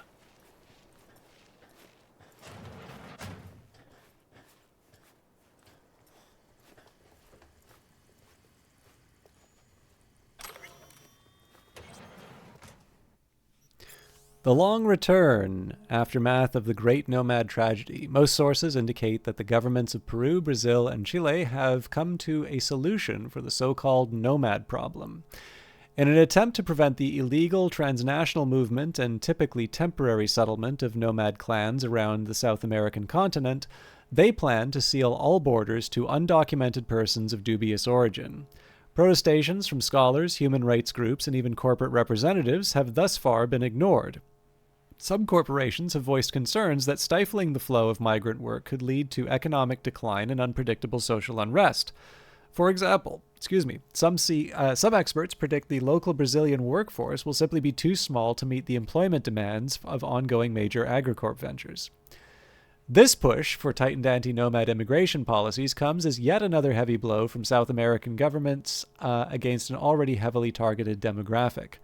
More information continues to surface about the so-called Long Return, where hundreds of thousands of nomads lost their jobs without warning and had their equipment, much of it personal, not company property, illegally seized by government authorities. Most laborers were relocated from North America specifically for this work and, without corporate support, were forced to vacate the hazardous area formerly home to the Amazon rainforest in a week's time. With their only lifeline suddenly severed and no legal basis for staying, many dozens of thousands attempted to find a way home, even if that meant walking much of that distance. Initial reports show staggering figures for the number who died during this mass exodus. Many still ask why. Who benefits from these anti-nomad policies and border closures, if not the South American nations or corporations? Many speculate that lobbyists from Orbital Air and other lunar colony representatives played a key part. Their objective, some allege, is to limit opportunities for migrant contract work so that more will be forced for the sake of survival to accept employment in the notorious difficult labor conditions of low Earth orbit and on the moon. But yeah, sorry, I'll finish the thought on long pauses in that. So some of these are more obvious than others, and others can be just sort of a mood, basically. But if you've ever seen so first of all, apologies for mentioning this show, because it feels like every single time somebody mentions it, you'd have like a room full of people like, oh, so brilliant, oh, it's such a great show. Basically, fans of The Wire just won't shut up about The Wire. But it is like it is a bit of a TV milestone for sure. And it's also, I don't think it's a bad show. I just, anything that's said to be the best ever is usually going to feel a bit overrated when you finally get around to watching it. So, but it's like, it's high quality television for sure.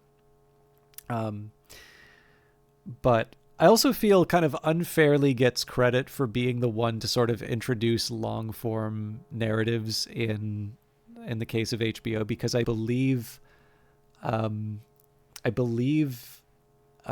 prison drama Oz predated it. In fact, I believe certain characters in that show were killed off so that they could move on to The Wire and The Sopranos. But I mean, whatever. Nobody's gonna care. It's just watch the show. It's fun.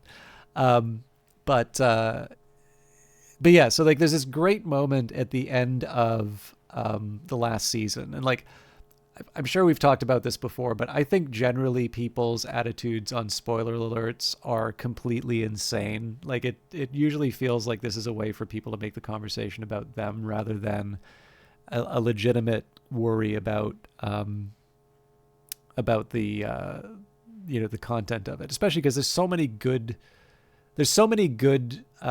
stories that still work when you know the end, right? So, like the story of Oedipus, it's not like everybody's sitting down in class reading Sophocles and they're like, my God, I didn't know that he'd tear his eyes out.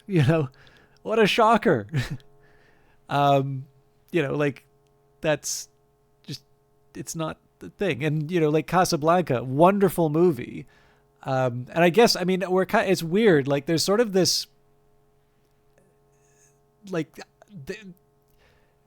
these cartoons were like old when I watched them, but it feels like there's kind of a cultural kind of floor of cartoons that you could rely on, but I'm not so sure that's true today. But like, there's a ton of Looney Tunes cartoons that basically lampooned the end to Casablanca. And like, it's because it's the hill of beans is like the line that just keeps on giving. I cannot think of a scene that has been more parodied in, any of the entertainment that I've seen. And by the standards of spoilers, it's a really big one, because the whole question throughout that movie, at the very least, once sort of the pieces are in motion for Rick to make the decision, it's, you've got the letters of transit. Who's going to go on that plane? Is he going to be reunited with, with his lost love? Is he going to sell it, use it for himself? Will he, give it to Victor Laszlo? It's genuinely a story where you don't actually know what he's going to do, except for the fact that the parodies tell you exactly what Rick's choice is. I don't think it's possible to watch Casablanca in 2025 and not know the ending to that movie. I definitely knew it when I watched it. I still think it's like one of the best movies ever made. It's funny because I talked to a couple of people, so it's like it's the most boring movie ever. I'm like, what? It's like it starts with a murder, and it's you've got Nazis and people fleeing. The French. You've got the French Resistance like fleeing and showing these little moments of of defiance against the German presence. It's great stuff. And made completely, like, that was just the next thing on the list, right? No auteur theory, no like, this is my profound work of great self-expression. I mean, presumably everybody put something of themselves into that show, but like that was not a like, this is going to be the one. Like everybody just kind of seemed together and wound up making something that just worked. Um, but yeah, I don't know. Like Casablanca is still a great movie, even if you know what the ending is. So all that said, I won't. By the way, obviously, I won't give it away. But what the hell was I even going? I was going on about spoilers, and I wanted to. Sorry, good lord, I got distracted, and then I lost the plot. Right, silences. So, anyways, that rant about spoilers out of the way. I will not say the specifics of this moment from The Wire, but you know, it's worth seeing. It's an old show, statute of limitations. But I don't need to say what it is.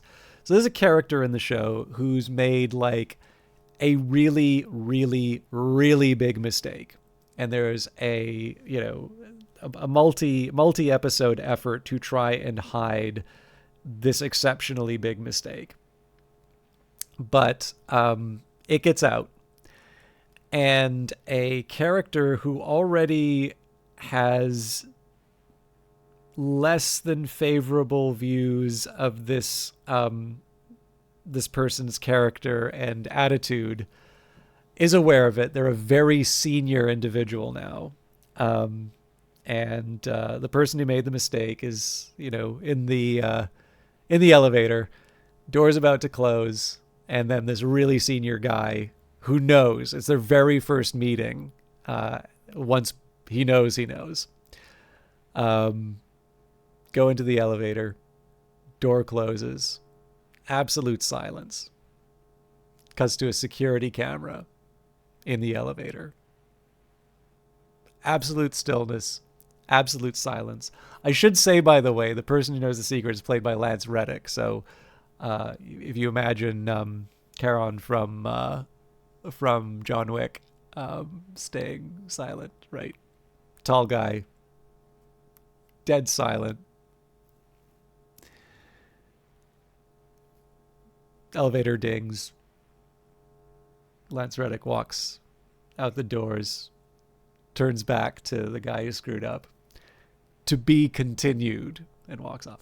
Wonderful moment, right? And I think one of the reasons that works is, you're forced into that, right? You don't have the skip travel option.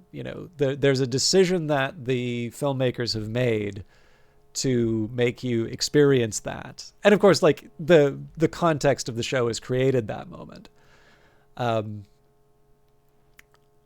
Or like, I don't know, there's like this isn't like dead silence. Like there's the dueling banjos in Deliverance, or like, I will say this is definitely something that's maybe more true of older films, particularly ones prior to like home video or DVD or Blu-ray. But there are definitely films that feel comfortable enough in what's going on that something you would imagine would be time wasting actually winds up being pretty compelling, either because of sort of a sense of anticipation, or sometimes it's actually just, this is one of the things that I think is missing. There is the confidence to be able to give people a mental rest.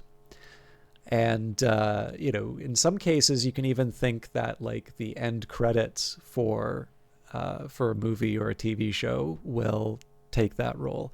But of course, if you watch things on a streaming service, at least the ones I've watched, they always, a few seconds into the credits, at least with like the leading cast, they'll pop up, want to watch the next show? Stop the counter in 10 seconds or you got to go on. There's actually a great Charlie Brooker Screenwipe episode that talks about credits and how they get like smashed into the top left corner, and BBC insists on saying what the next show is going to be instead of just giving you that moment, sort of like taking a moment at the end of reading a book. And of course now, right, there's a lot of things, I think a lot of shows, I think a lot of music is designed almost to be sort of that second monitor or that other thing that you're doing, right? So you could be listening to music that's different from the thing, the game. You might even have a YouTube video going on the other monitor while you're playing Dota, let's say. and it's just this relentless demand for your attention. And of course, everybody kind of knows, but everybody acts like the exact opposite, that we're terrible multitaskers.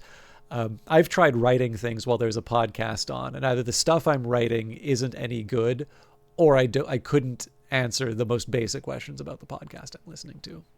So because I'm trying to cure myself of those habits, and again, because I have a preference for old movies, it feels, I generally, where I can, avoid skipping stuff in games. And yes, this is one of those massively long digressions that has very little to do with the game, but it's rare to get, and it's, I think, something worth preserving, right?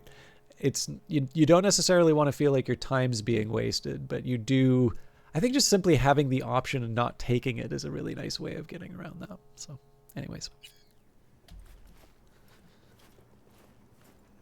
River. You either got business with me or news about my Randy. Wouldn't drag your butt out here if you didn't. Joss, meet V.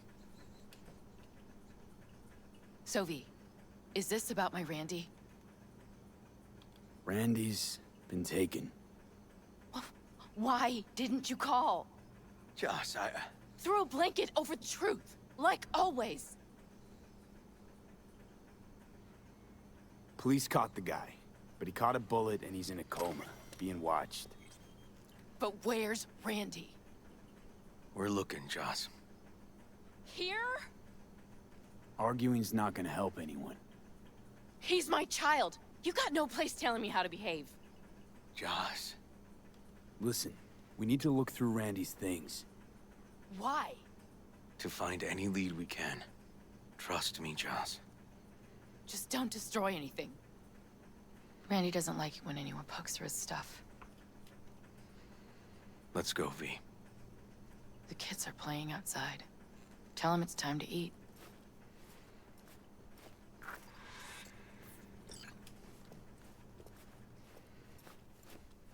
What's on your mind? Think it's good she learned the truth. That's the trailer. Eyes peeled for details, eh? Uncle River! Monique, Dorian. Hey, guys. Is this your partner? Just a friend. I'm still a friend after telling the truth. You gonna stay over?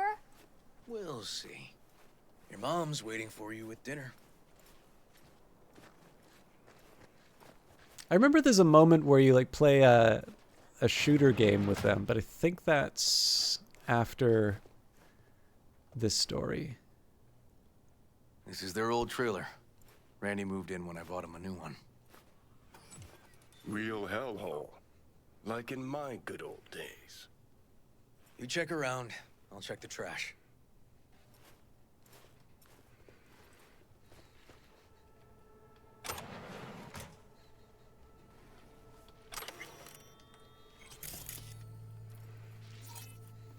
Randy's antique key, dust and fingerprints suited to an old-fashioned lockers.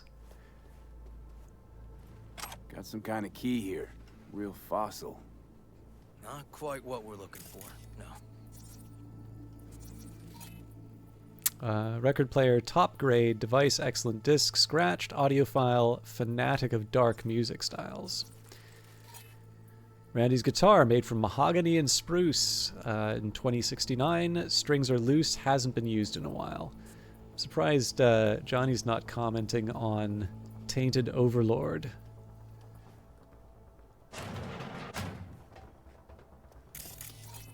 Drugs! Traces of chemical substances.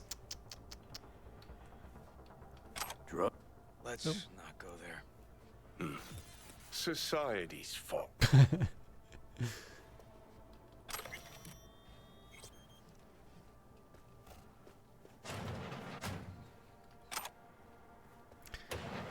By the way, I will say this makes me a complete nerd, but I have been listening to The Economist's, well, in general, The Intelligence, but I actually just listened to basically everything that they put out. There's a really interesting one on For some reason, I was like, what band is this? I'm like, it's a... Some kind of Oh, of game course. here. Shipping code on it.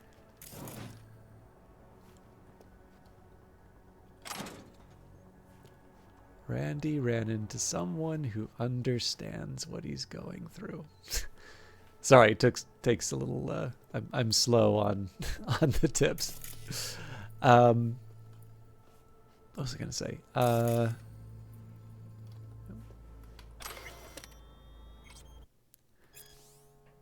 Right, there was a really interesting one on nitazines. It's just sort of like in response to some of the fentanyl crackdown, or at the very least the crackdown on precursors, that nitazines, which hadn't shown promise in legitimate applications, now are having a moment in the illegal supply.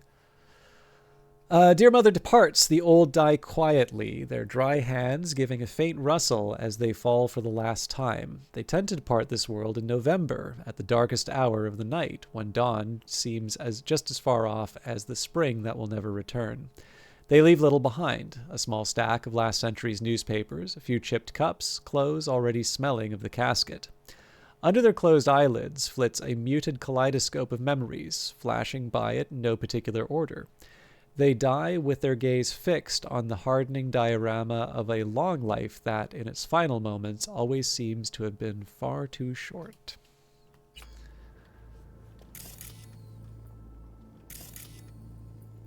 Okay, I'm clearly not cut out as an investigator. Tainted Overlord. Favorite band? You know him well. Used to send him an album every year for his B-Day.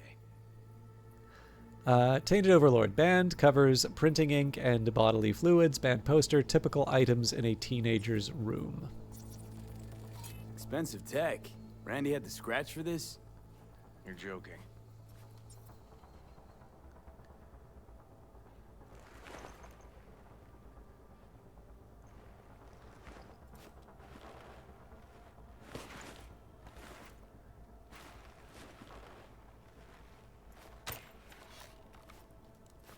No chance Randy could afford hardware like this. Way too pricey. And we gotta get in. But I doubt anyone knows the password. Can you crack it? Sure. Password 123. Let me give it a shot. Okay, 1C BD, E9 BD. Eureka. Help me scour this, will you?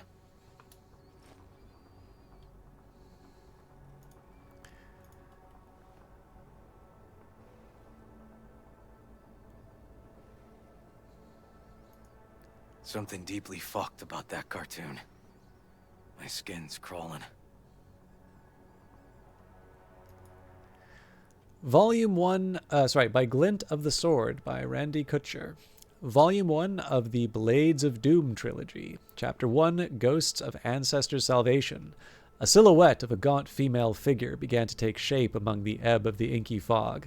By its long braid, the woman held a severed head, only one eye socket clearly visible.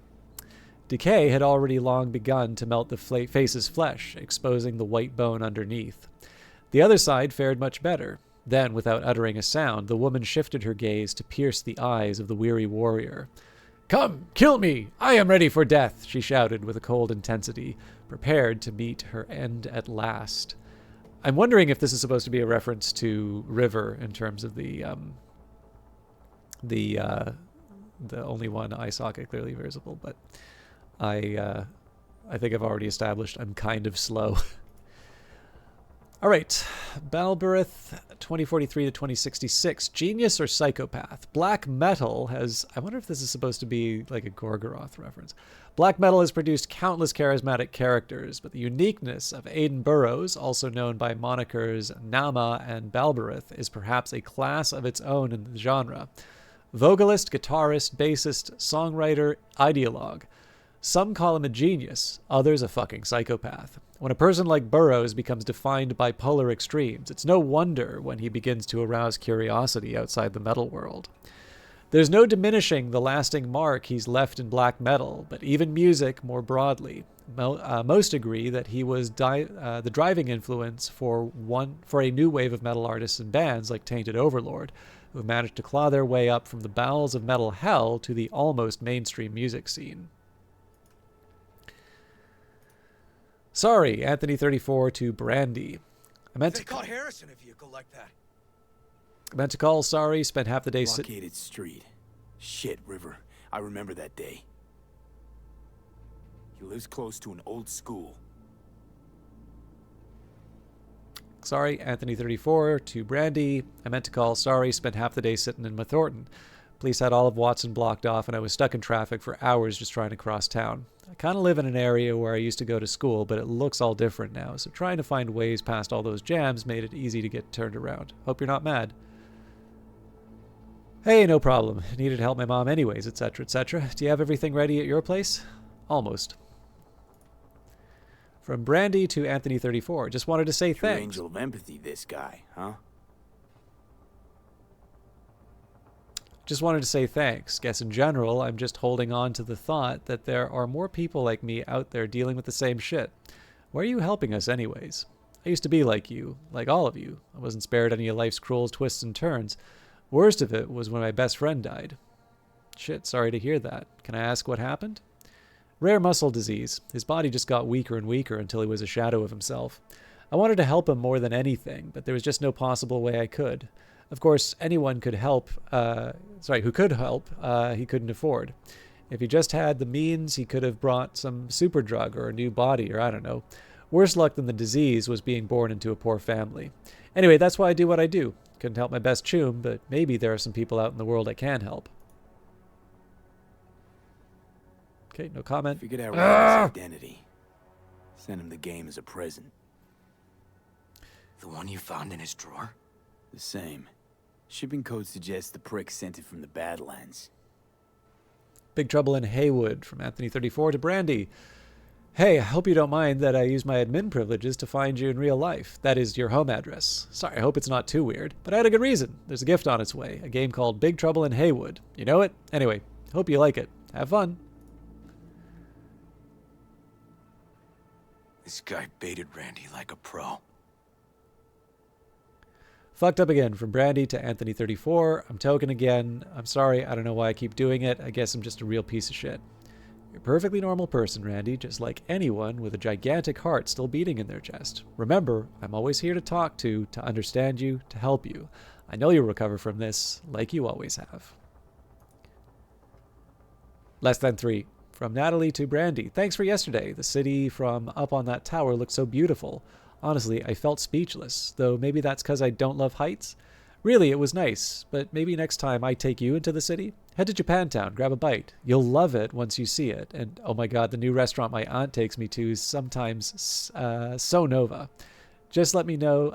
Love you, cutie. Yeah, of course, I had fun too. About this restaurant, we'll see. Not sure I have time. Hard to promise anything, so we'll see.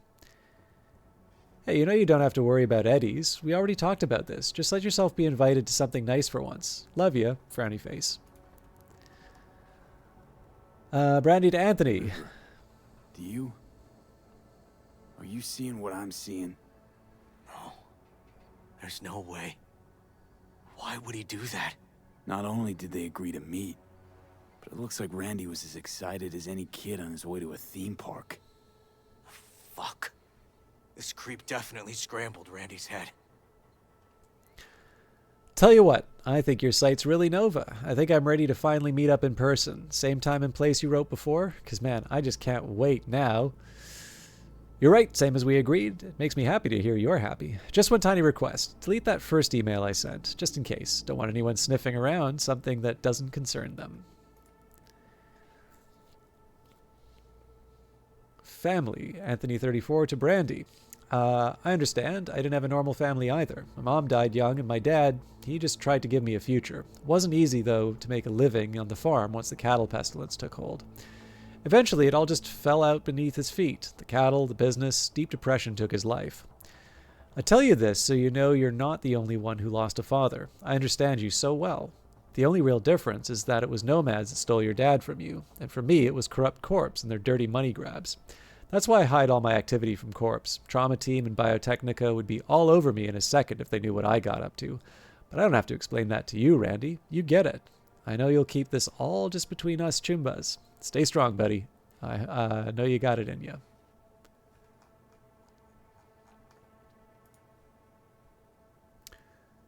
This is pretty... Natalie must have been the only person Randy trusted. Can we view this page with a link? This is pretty fucked. Randy to Natalie. Hey Nat, check out the site Drugs Are Bad. When you're there, click on the image, the red one with the people in it. The hell is this? Some kind of cult? How do you even find this? Just cruising the net. Doesn't matter.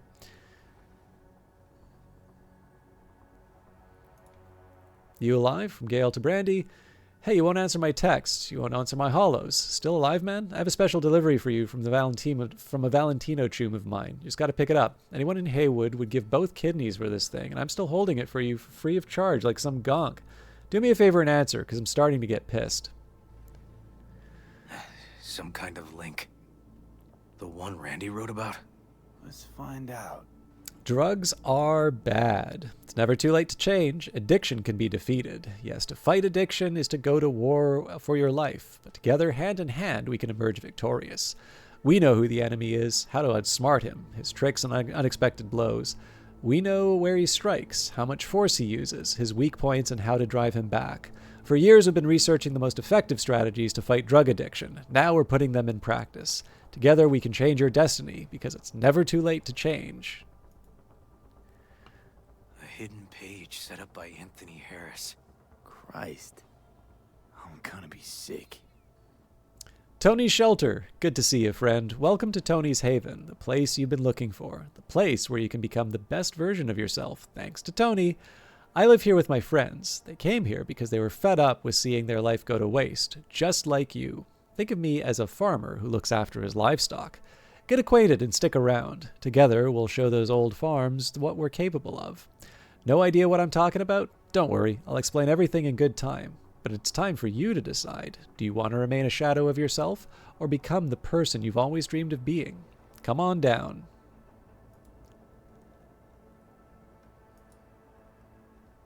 There was a file here. Deleted, looks like. But the name's still there.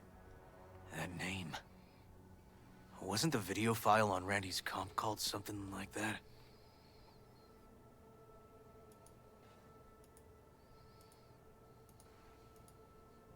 Jesus, River, this is fucked. Guy preyed on troubled kids. Made habit to target boys like Randy. This is my fault. If I just paid more attention. Just talked with him more. Hey, come on. You're not the one to blame here. Introduce yourself and stick around. I know who you are. You're the boy that's been rejected by society, left to fend for himself, misunderstood by his family, and deprived of real friends. I was once like you. You can stay here as long as you like, because you found your new home. I have a secret special treatment that'll not only get you back on your feet, but will also free up that weight from your mind and shoulders, make you limitless. Everything you need to bust out of your shackles, you'll find them in my haven. You'll become superhuman, resistant sickness, strong, healthy, invincible. But before we do that, how about we get to know each other first? Shoot a message at Anthony34 at ncitydrugsarebad.pub. Remember, you're one of the chosen ones.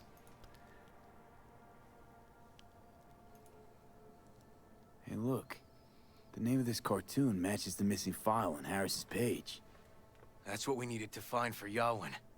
V, we've got it. Randy must have downloaded it. Sure, but V, don't you get it? This could be the key to Harris's mind. Here's hoping. Hey, can you use any of that Netrunner magic to shake anything else out of this?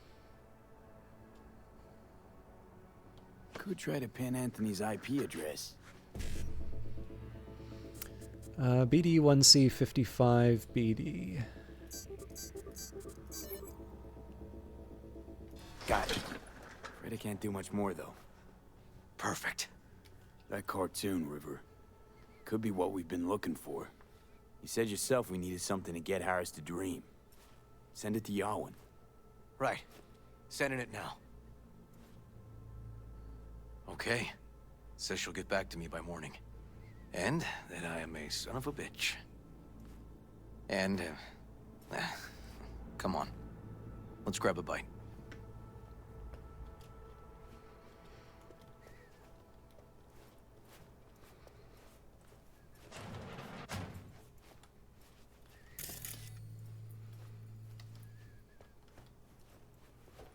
Listen, let's not worry Joss more than we need to, huh?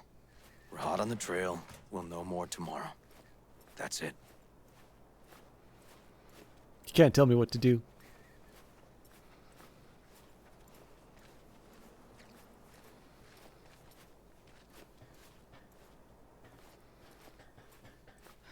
Dorian, please. But it really tastes like boogers. Joss, Ugh, we're boogers. finished. Ew. All done. Off to bed then. We left some for you, Uncle River. Thanks, Monique.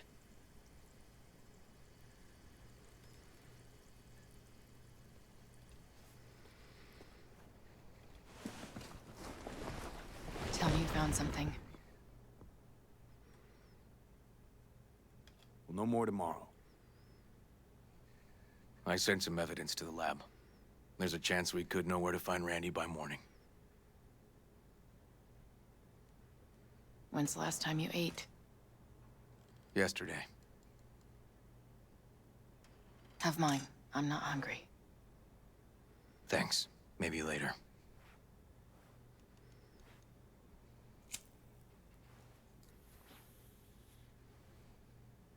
Now you? No bullshit. Don't look at my brother, just tell me. Will you find my boy?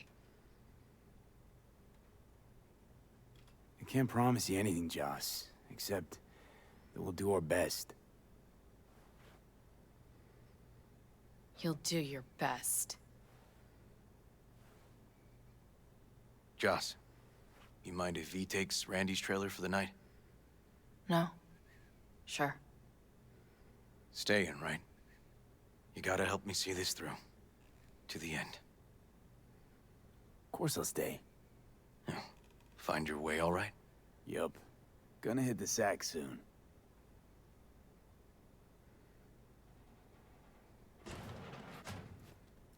Can't be easy raising 3 kids on your own. Well, it wasn't any easier with my husband. In fact, the best days were when he didn't come home.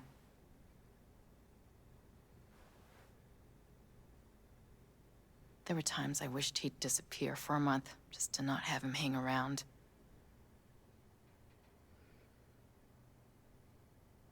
That bad, huh? His bike in the highway, that was his world. But at home, let me tell you a story. This one time he took Dorian into the city. Had some errand to run, just father and son. He came back that night, dead-ass drunk. Raging at me for calling the cops on him. Did you? River found him in some dive and brought Dorian home.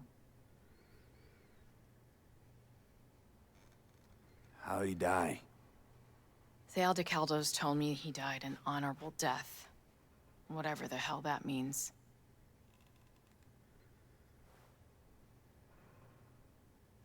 They showed me his body, where his face used to be. Couldn't see the honor in that. Must have been a relief then, when he left. For weeks, I cried every night. My husband was killed. The father of my children. I'm sorry. Randy changed. He locked up. Not to mention the other 2 I still had to raise. Life was rough with him and without him. Sometimes there's no solution. Let's, change the subject.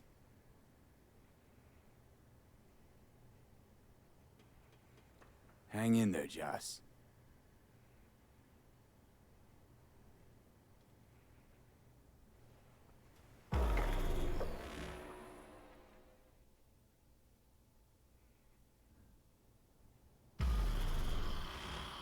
V, wake up. Not done sleeping. Yawin called. It worked. The cartoon. He's dreaming. You got the BD. Right here. Slot it in. Jack into the computer. I want to see it on the monitor. That doc of yours is quick, not bad.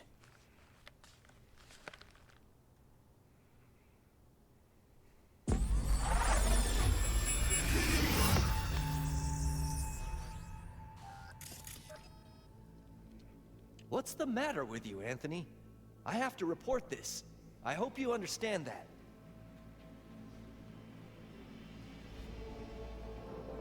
This isn't normal behavior. Anthony, you killed Liam's turtle. He was sick.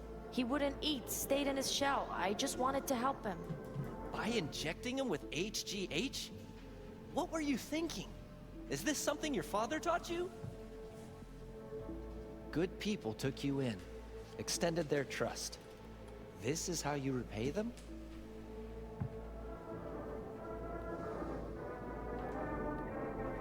Your friend died. I understand. But that is no excuse. Fuck you.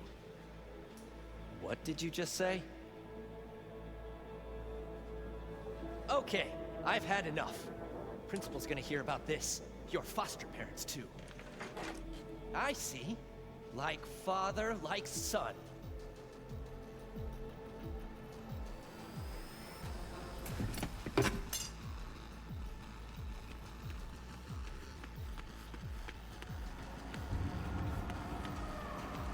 Don't you dare talk about my dad!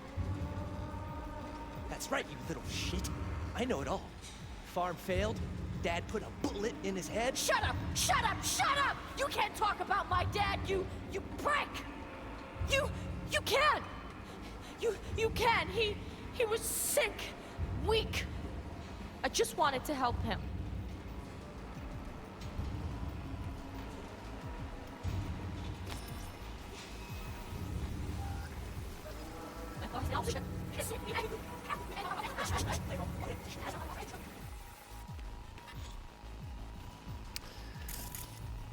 All right.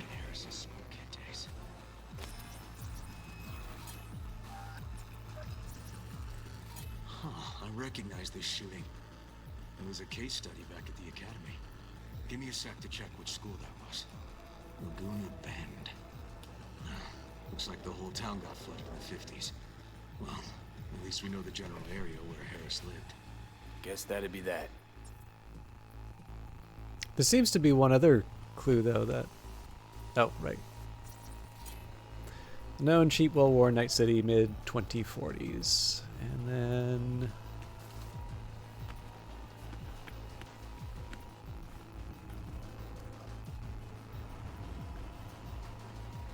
Ah. Trophy. Old one. Dated from 2042. First place in an interscholastic wrestling tournament. Presumably, there's nothing on the various layers for this.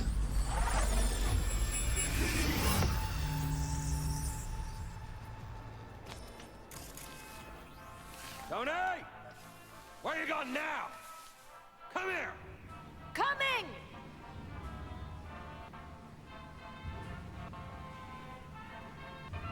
Tony, come here! Yeah, Dad? You forget something? I asked you a question! I don't know. Choline and methionine levels. See anything odd? Too low? You were supposed to check before school. What do you gotta say for yourself? Cow's gonna die because of you. Gonna kill it like you killed your mama. I'm sorry. Don't apologize, just dial up her hormones. And shut off that goddamn cartoon! How many times I gotta tell you not to leave it like that, hmm? Half the day I spent trying to turn that shit off.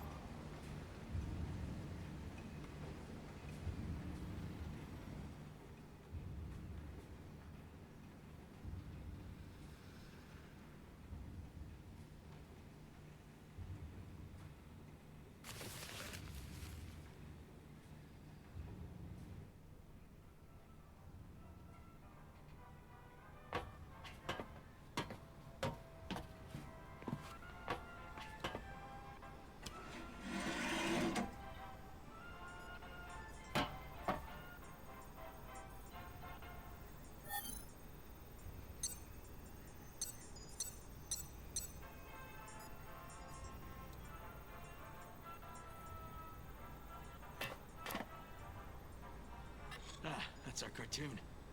Little Tony really seemed to love it. Guess that'd be that.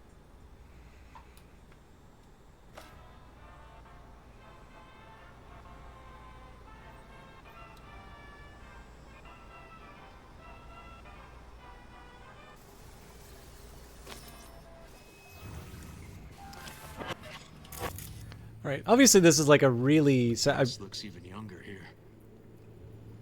I remember the first time I saw this, this was a really sad one, just because obviously what's happening to the kids is horrible in this, and you have the.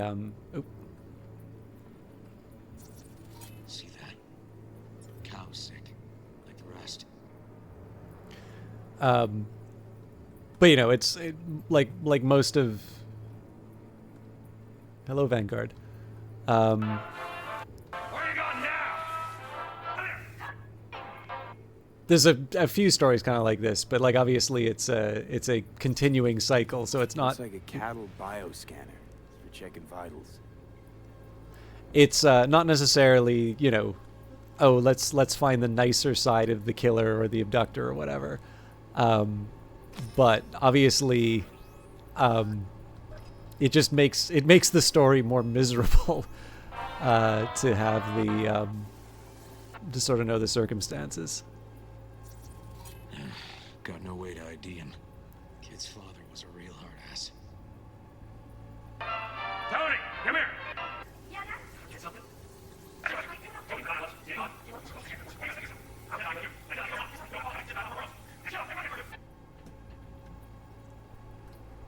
Okay, what do we got here? Cattle injectors for hormones, antibiotics. People ate meat loaded with this shit.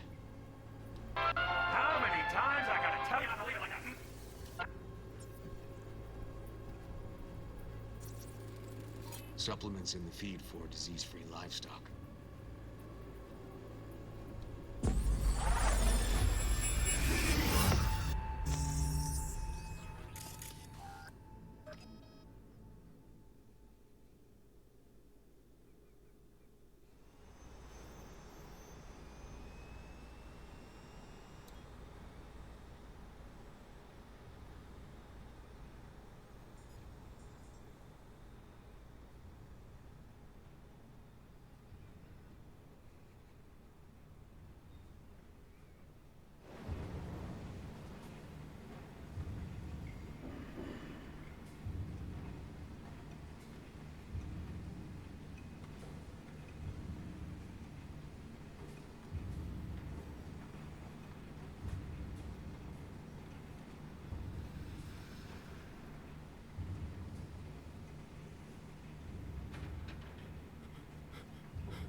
And where are you up to, Mike?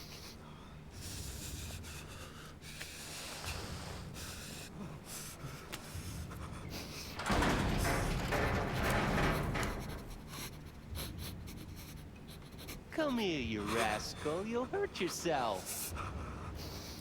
Tony'll take good care of you. Easy now. Yeah, so this is actually kind of interesting to see in the context of playing Outlast Trials, just because, you know, we talked a bit about horror and specifically the Canadianness of the This horror. might be the place, V. It's a recent memory. Gotta be his hideout. Got some cables. Yes, we just need to find the building with cables, V. Good work. But yeah, so to me, there's... Got a clock. An hour to midnight. Might be better for me to just wait for the... Oh, come on. Looks like Peter Pan turned this farm into a goddamn final bastion.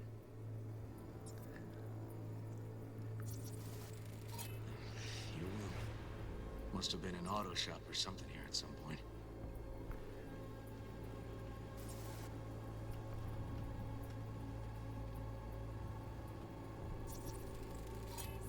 me.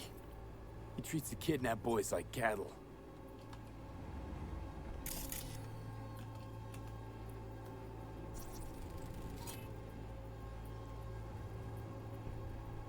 Hearing what I'm hearing? Trash barge. That's the signal to dump. Has to be a landfill nearby.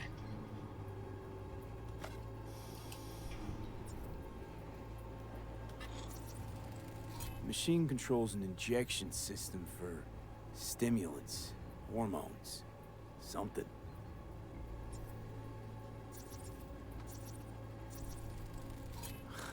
Look, another one.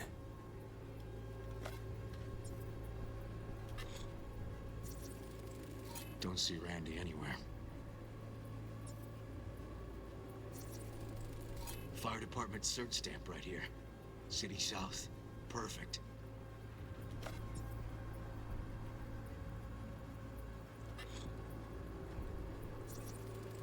The terminal controls the pens. Gotta be another deck somewhere for the mines and turrets.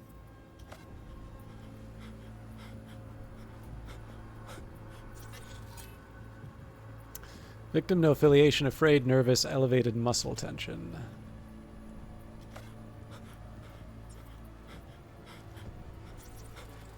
Signage on the farm model points to Petrochem.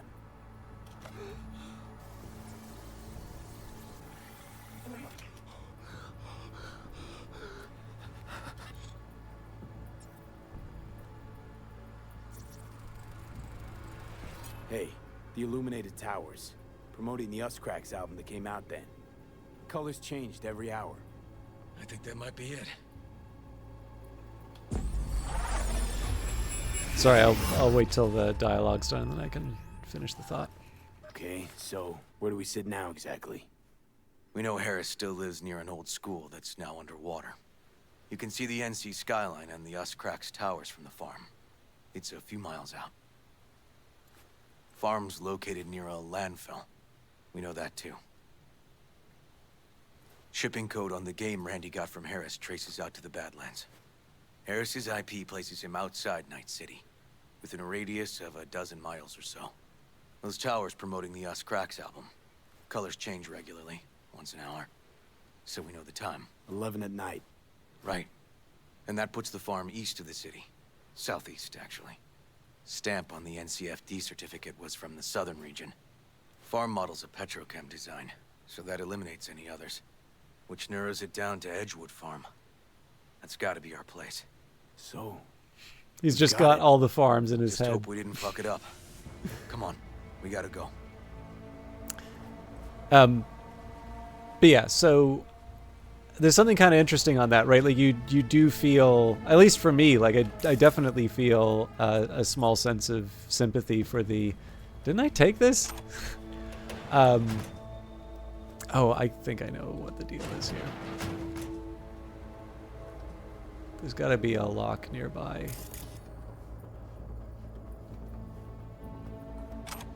That or it just doesn't.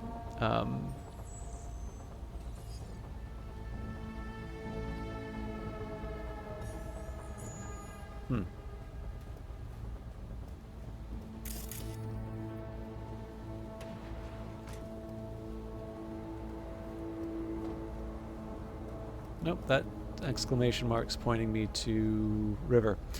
But yeah, so like you obviously feel quite badly for the, for the abductor, seeing their background. It's one of these things is that I think is kind of interesting about this one is that the very same mechanism that makes this a mission that you want to do and sort of gives you a degree of, I don't know, moral clarity in terms of your actions in, of course, a cyberpunk setting, which is very much about, not having that kind of moral clarity. But to me, I think it's kind of interesting one of the ways that they handle this, right? Which is that you build up this this horrible person, this person who's done this thing, and even if you're not particularly attached to River. Just this idea of, kidnapped kids, and I'm trying to remember if the experimentation is revealed I don't think it is. But you know, you obviously see the manipulation inside of the terminal, right? So this is someone. This is like one of the few cases where it does not matter who you are. Like, everyone hates this kind of person. And so what they do is the very same impulse that you use to, you know, again, to have that moral certainty of this case, they actually turn that against you, and you see the perpetrator as an abused child, right? And then on top of that, in the context of a brain dance, when you see the revelation, when you see what's actually going on, you are seeing that through the first person. You know, you're the person chasing after that kid that's trying to escape. So, and oddly enough, like, you know, Outlast shows you some horrifying things, but that is much like Outlast 2. Like, this is definitely hitting the sort of stuff where I feel a sense of discomfort whenever I see stuff like that in a game. So I've talked about this before, but it's actually Let this work. it's similar to a technique that Don't get distracted. Gotta focus on the road. Easy for you to say. That's my nephew out there. We'll find him, River. If I'd only known sooner how he felt. What was eating at him? This isn't your fault. I'm his uncle, V. And I wasn't there for him. Fuck!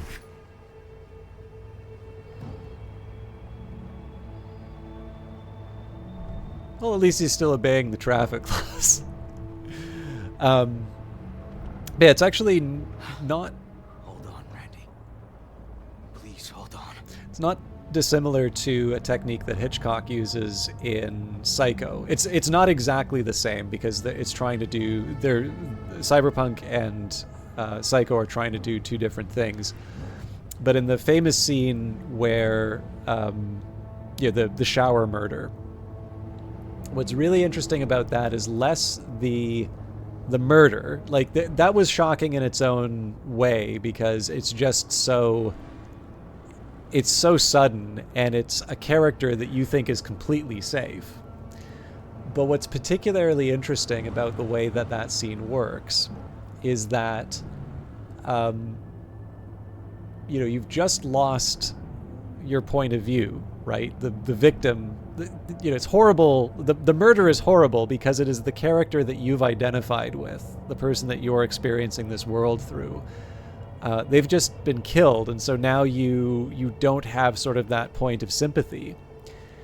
And the really smart thing that happens in that movie shortly afterwards is you follow the killer as he's trying to like get away with it, like, dispose of the body, and a car comes into the hotel, or the parking lot of the hotel, and you see the light, and he ducks down, and your immediate response is, oh, thank goodness we didn't get caught. And that's how... Grab something! River, this is the farm. We got it. I know. Let's get to the barn quick. I'll take my own time, thank you very much. Oh, damn it.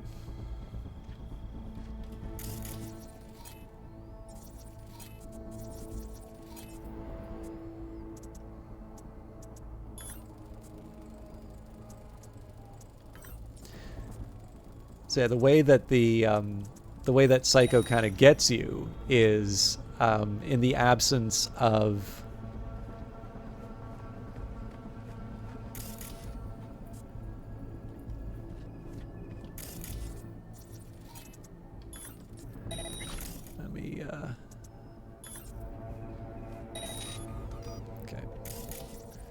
don't see any reason to turn off the mines. I think the last time I did this, I spent too much. Actually, what I will do, I'll disable the mines sort of in the immediate area of the places I want to go.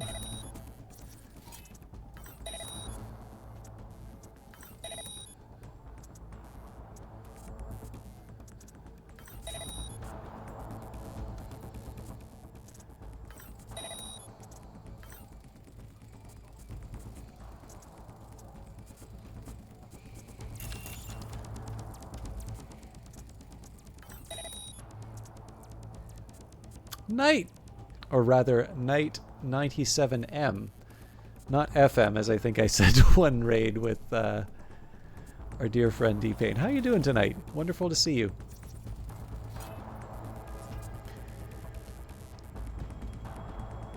But yeah, so it uses the it basically uses the conventions of for just the references for those of you that have joined us. And let me just take a damn it. Just wanted to send a quick shout out. Although I think probably everybody who's watching has already come in from Knight's channel.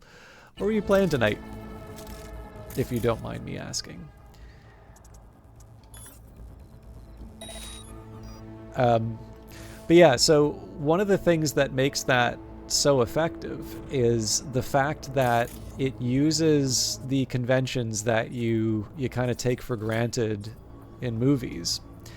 And it turns them against you so that the only thing that you are left to identify with is the person who just murdered, you know, your point of view character. So again, it's a little bit in this case, I feel that there's a meaningful difference. I think in this case here, you know, you again have that very high degree of moral certainty against the person sort of abducting. Oh, very nice. It's one I've seen all over. I've seen all over Twitch recently, but I'm actually not sure what it is. Would you be able to give me a pitch?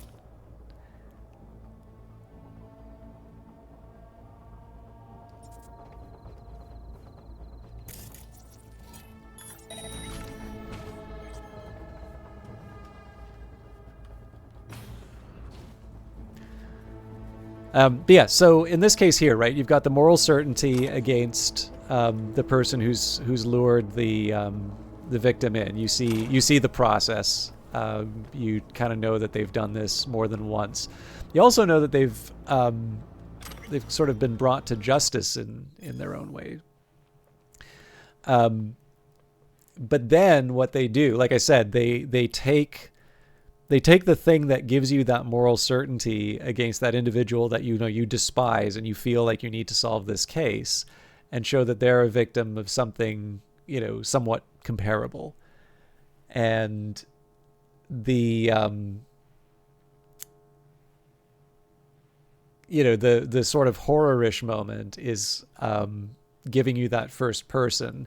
And it's not necessarily in that case to create the sympathy just so much as you know where this is going, but you're witnessing it through the eyes of the character. It's actually, I'm almost wondering, it's been a while since I've seen this, but I should watch this again. It reminds me a little bit of The Silence of the Lambs, because I seem to remember there's a scene near the end where Jane Gum is watching Clarice Starling in night vision, and that's definitely a case where you take the view of the serial killer, a direct first-person view. All right, so work together or not to try and drive your RV out of a campsite back to civilization with all sorts of broken bridges and stuff in the way. I was going to say the broken bridges no doubt are with your companions for failing to deliver the goal. Is it one of these ones where it's sort of like best or only played with friends, or is it a case where you're very derpy and a good bit of fun? Yeah, I mean, it's one of these ones like I'm fascinated by this because I'm not that good at marketing. But what's so funny is that I obviously needed to ask you what the game was in terms of like what the actual experience was, but I sort of had a little bit of a bucket in which I would put the experience inside. Like I don't think there was any indication to me from the cover, but it was one that struck me as it being a co-op kind of game. And as you say, like kind of derpy, that's just sort of the visual style in that. But there are some games that like do this in a positive way. And then there's some like other ones where like a perfect example of this would be like, I don't want to be mean to like the Unity subreddit, but like if you go on the Unity subreddit and you see something that, you know, there's a certain type of human, and I'm guessing that there's probably like a Blender plugin or something that will give you sort of a generic human shape without needing to like learn how to model. Because there's a few games that just seem to have this very samey looking human shape. But like if you have that, and you know it's a zombie apocalypse game and some kind of shooter, like that is the sort of thing where like I don't even need to see the trailer to know that that is not a thing I'm very interested in. So there's, yeah, obviously there's a lot of negative signals you can get. I don't think so, actually. Because the thing is, I see those same kinds of models in other engines as well. It's just, I'm talking about Unity in this case. So, they definitely have a set of models, but they're definitely not the, like, there's the sort of, I don't know, like the like it's obvious this is like a tutorial model rather than. Yes, I am familiar with Unity, but yeah, like the idea here is not so much about a specific like Unity base asset, but it's more the idea that there's, you know, there's so many negative signals that you can get. But what's really funny is that there are a few games that, like RV There Yet is one of them, but I kind of feel like Getting Over It with Bennett Foddy was another example of this. But there's a few where you can kind of just like see the cover and you're like, you kind of know what the experience will be, but not in that negative way of like, I would never play this sort of thing. So that's why I was curious. Thank you for satisfying my curiosity, Knight. Okay, the joy of influence. 5 simple steps. 1, exude authority. Speak with conviction and absolutes and never, ever lose confidence in yourself. 2, practice the rule of reciprocity. Make sure people always feel like they owe you something. 3, be unavailable. Make yourself seem like a very busy person whose time is more valuable than theirs. Even a meeting is a sacrifice. 4, demand engagement. Remember, if a client is forced to give you enough attention, backing out will be even harder. 5, make them like you. People like people who are similar to them. Never forget it. It helped a lot seeing one of the Satisfactory team members mention that they'd been working on it for... Oh, that's interesting. Yeah, I have no idea of the people behind it, but Coffee Stain... I'm trying to remember. I feel like Coffee Stain has become like one of the standalone spin-outs from Embracer. I haven't really been following how that's turned out, but...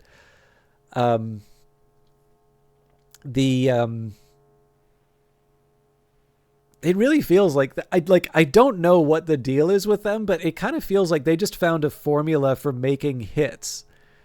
Hey, Underwater Monk.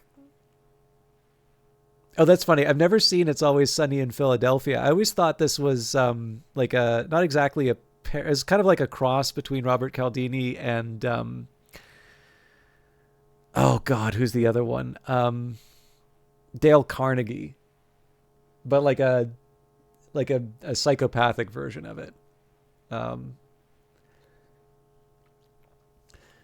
But yeah, I don't know. There's something about Coffee Stain where it was like they did, there's Satisfactory, but then they had like their publishing arm, and then they like had Valheim. And then I think they're also the ones responsible for Goat Simulator, if I'm not mistaken, right? Let me just take a look.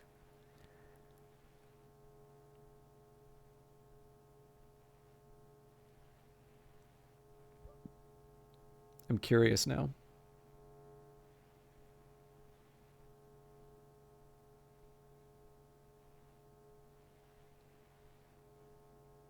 Oh, come on.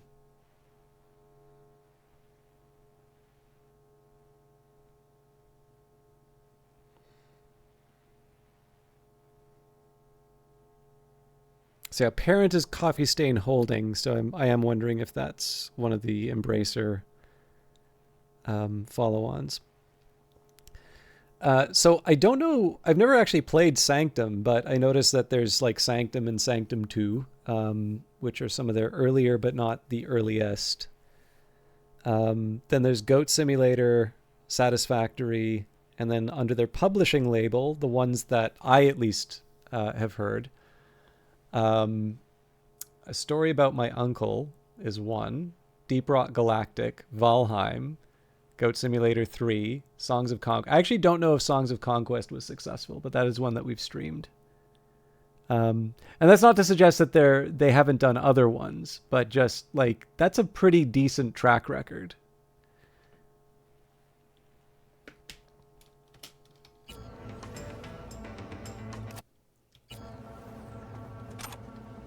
All right. Manipulation. Easier than you think. The most fundamental yet effective manipulation technique is what we call undermining. For the manipulator to get the target to do what he or she wants, the target must first accept the manipulator's opinion as true or valuable. This is easiest to achieve by making the target feel inferior through harsh criticism. The more accurate, the better. The target will begin to yearn for praise from the manipulator, becoming more open to cooperation. That is, manipulation. God, I'm getting lots of good tips out of this.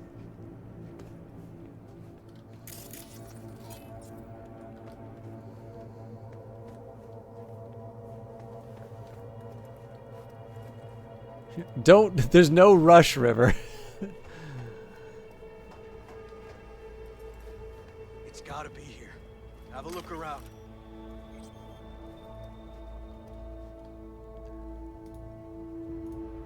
Braindance Kit, User's Manual. With this Braindance Kit, you are able to play all commercial braindances formatted on compatible data storage media. For safety and certification reasons, this device should never be modified or tampered with in any way. Should you have technical questions or concerns, please contact an accredited technician. If used in ways other than those designed, personal injury and damage to the device may occur. Please retain the following information in the event that the device is put up for resale or given to a third party after purchase. Setup: 1. Remove kit from packaging. 2. Insert Braindance media into drive slot or use the provided cable to connect it to a parent device. 3. Set in a calm and quiet area and place the device on your head. 4. Turn on the device and enjoy your Braindance experience. Note: accepting the above terms, conditions, and instructions means that you waive any responsibility on the part of the manufacturer and all affiliated parties for any injuries and damages incurred during the use of this device. Enjoy! Alright, so these are people we haven't seen yet. Hello, I'm happy to see you signed up for my help program. I'd like to hear more about you. What's your name? What's been bothering you? It really matter? I'm nobody. I'm a zero. Nobody cares about me, but thanks for pretending to anyway. Give me a chance. Whatever. I'm Sean. Been thinking about death a lot lately. How nothing really matters and why even try. My folks don't want me to be an embarrassment, but I'm a piece of shit, so fuck me, right? I keep fucking up, and trying harder is just more miserable. Can't even get out of bed most days. So yeah, I guess that's it. Let me help, Sean. I know how to solve every one of your problems. You're worth more than you think. Trust me, Tony. It's all real. To Ray Ray Bongo. Hello, you asked in the application if this is all for real. I can assure you, Ray Ray Bongo, it absolutely is. Let's take the next step and you'll see for yourself. Of course, before I can help you, it would be better if we got to know each other first, don't you think? My name's Tony. And you? Fuck off, Tony. Don't worry. This is the chat with Randy, who we're trying to rescue, but of course we need to get all the lore before we rescue him. Hello, you have nothing to worry about. Everything you say stays between us. First, just tell me a little about yourself. Nothing to tell. My dad's dead. I live in a shithole with my mom. Bro and sis and I got an amazing girlfriend who's wasting her time on me. I have a cop uncle who still wants to make something out of me. Yeah, good luck. Not that we talk much these days anyway. What else? Oh, I'm poor and a fucking waste of air and space. At least my dad had respect. I got nothing. Can't even afford any chrome. Only thing I did get lately was my ass beat by my chooms. My mom wanted to flatline herself once, so I can't talk to her about anything or I'll be the reason she slits her wrists. Hard to see how it gets any worse, but even harder to see how they get better. My whole life's a fucking cosmic joke. First step to improving your life is acknowledging where it has failed. Good news is that the first step is already behind you. I've been in your shoes before. I know how you feel, and I know how to help. Let me in. Open up, and everything will be fine in no time. You'll see. Fantastic news from Anthony34 to Finnegan. Hello. I'm thrilled to hear you overcame your illness. That tells me just how strong you are inside. But it's always good to have the strength of others support you too. Your rehabilitation is the next step on the road to healing. You've already healed your soul. Now let me take care of your body. Together, I know we can't fail.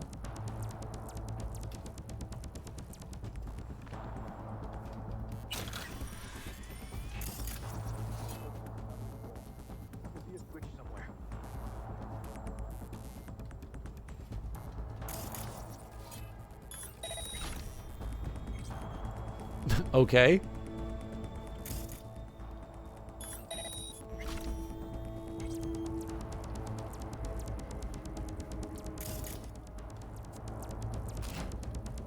Try There we go. disabling the defense system, then haul ass to the barn.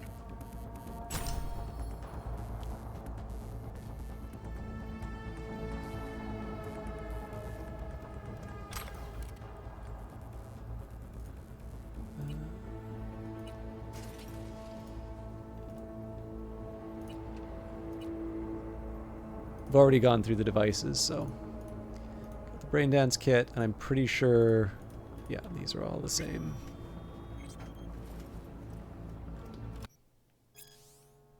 Apparently I've read this before, but I don't remember. Understanding your teen. The teenage years are truly the most difficult period in a person's life.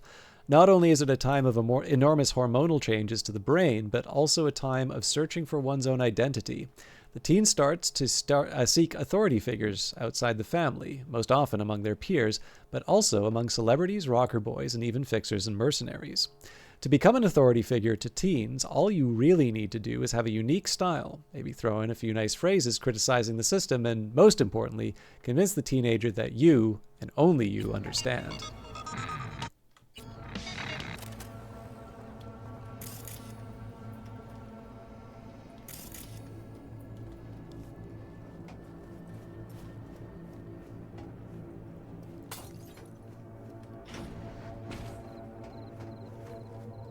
Oh, did we turn off?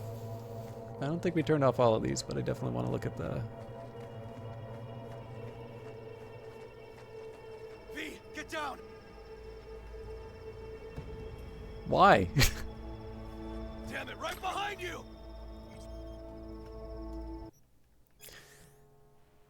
Juice, top 8 dangers. Juice, the animal's favorite drink, a miracle elixir, the dream come true of every scrawny, twig-limbed Skeletor that dreams of having boulders and chesticles. But is it safe? Apparently it poses particular problems for men. 8 problems to be exact. Here are the top 8 dangers of using juice. 8. A temporary increase in sexual ability followed by a sharp decline. Men are also at risk of priapism. Why does it have to explain it? Actually, I also don't know how to pronounce this. I think it's Priapus is the god's name, so Priapism? Anyways, perpetual erection. Sounds Shimra, but could be painful. Gynecomastia, i.e. enlarged breasts, often irreversible. 6. Balding on the head, but increased hair growth on the chest, back, stomach, and legs. 5. Changes in your skin, such as acne on the face and shoulders.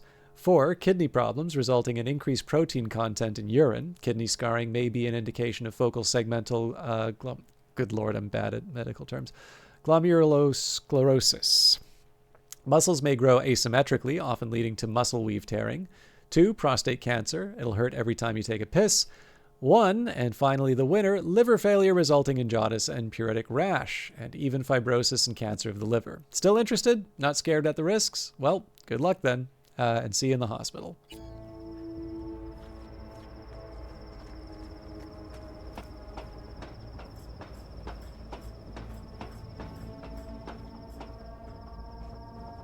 River, come here, quick! I mean, it's pointing me here, but obviously the openings. Oh, fuck.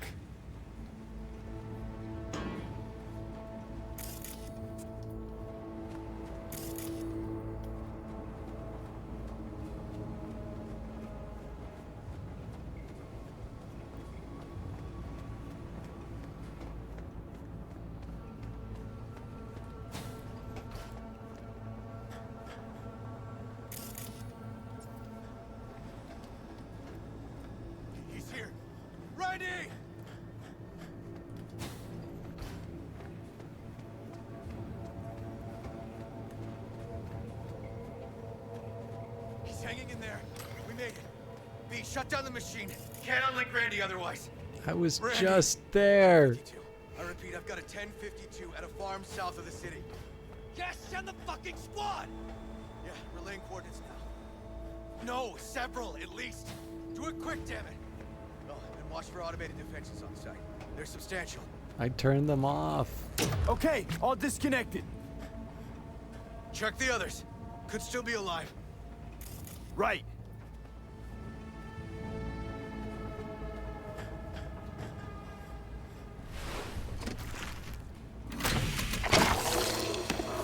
Alive. Whoa, whoa, easy there, easy now. Hey, you're all right now.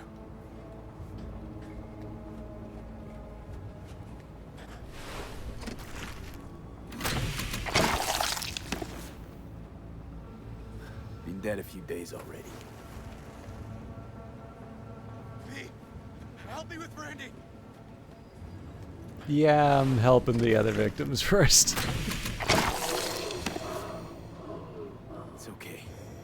Don't be scared. We're here to help. You're a bit dehydrated, but you're gonna be fine. V, help me with Randy.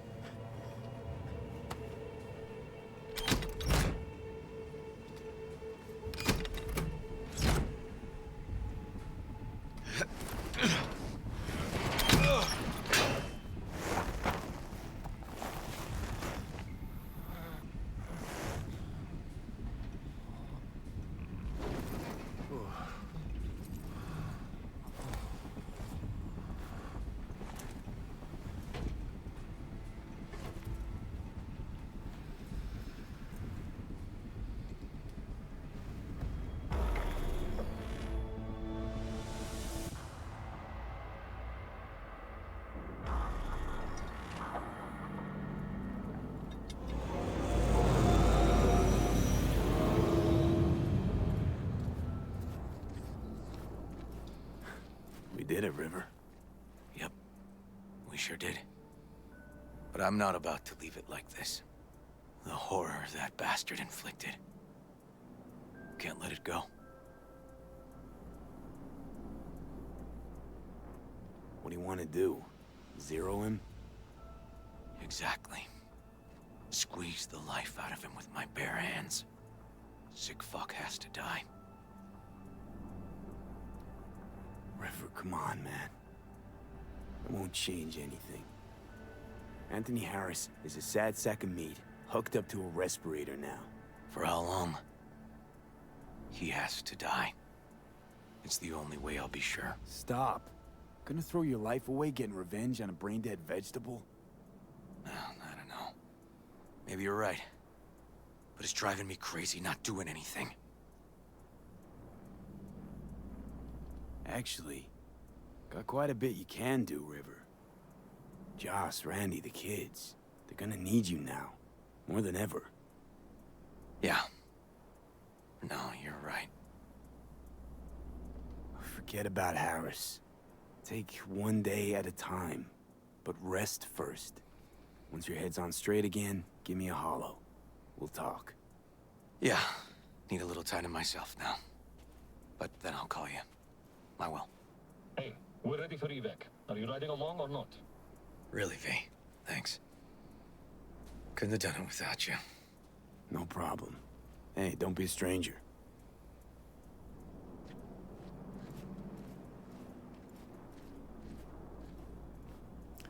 One of the things I am a little curious about the name, so I think it is Tony Harris. I don't think the Anthony was a fake name. I could be wrong on it, though. I did always wonder if the choice of Harris, and this is probably just because of the number of sort of like movie references, like more so films rather than books, but I always wondered if that was supposed to be just a little bit of a nod to Thomas Harris, the author of Silence of the Lambs, and then Red Dragon and Hannibal. He has done books other than the Hannibal Lecter ones, but obviously best known for them. And I'm delighted actually that so Silence of the Lambs, even though it's very, very famous movie, really does actually seem to be well regarded as a book. I've seen it used a couple of times as a model of good writing. But the other thing that I actually thought is really one thing I really like about what I've heard about Thomas Harris is apparently he really does not like self-promotion. Like he if anything considers fame a nuisance, which of course is kind of bad for, I'm genuinely interested in good writers' opinions on writing. So people who don't don't do interviews are quite hard to get that information from. But the other thing I learned is apparently he's like really happy in the kitchen. Like he's done the cordon bleu exams and such. So there's just this really nice image of like a guy who kind of likes to keep to himself, writes his books, goes out for walks. Apparently, I think it was I can't remember if it was like a zoo or a nature preserve or something like that. But apparently, it was only because he had written his most recent book that the regulars that he knew there finally found out that he was a famous author. So, I don't know, just the sort of figure that I might just be because sort of the big takeoff of influencer marketing. And yes, I do realize I'm saying this on a Twitch channel, but like we can't seem to have hobbies anymore. We have to have, side hustles, or, you have to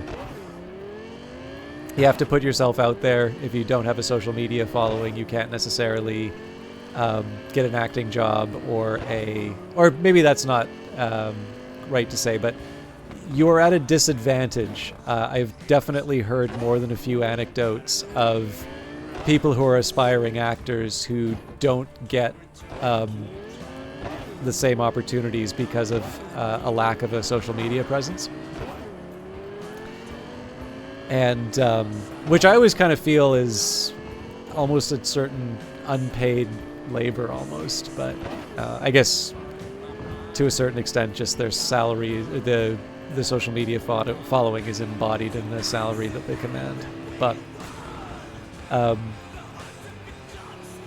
obviously there's a certain expectation among the people whose stuff we like. There's an expectation on them to have a take or a for them to be available to. God, I'm bad at this. For them to make themselves available to us and for us to have sort of access to their thoughts at any given time. And there's just something I really like about authors being a bit like you imagine a reader. Like, you don't see a lot of people who just spend some time on their own reading books and not like necessarily reading them on tablets or whatever. They don't have, or they're not on Reddit, they're not on Twitter, or if they are, they're not spending a lot of time on it. So of course you don't run into them. You run into them in bookstores or in libraries. And so yeah, having authors who sort of live up to that stereotype is kind of refreshing. Although again, as a fan, like, I like the fact that Neil Stephenson, who isn't exactly easy to hear from outside of a book, does now maintain a oops. Was that an officer I hit, I wonder? I've never seen it go to 2. Roger, dispatch. Don't they got Corp security there? Fine. On our way. I don't actually see the I don't see the police car, but I'm not going to go in the cone of vision until Code 0.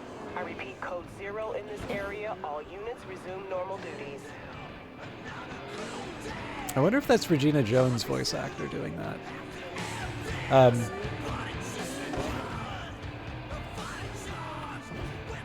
But yeah, so like again, as a fan, like I like the fact that Neil Stephenson has a medium now. I think he has interesting ideas, and I like to read more of them.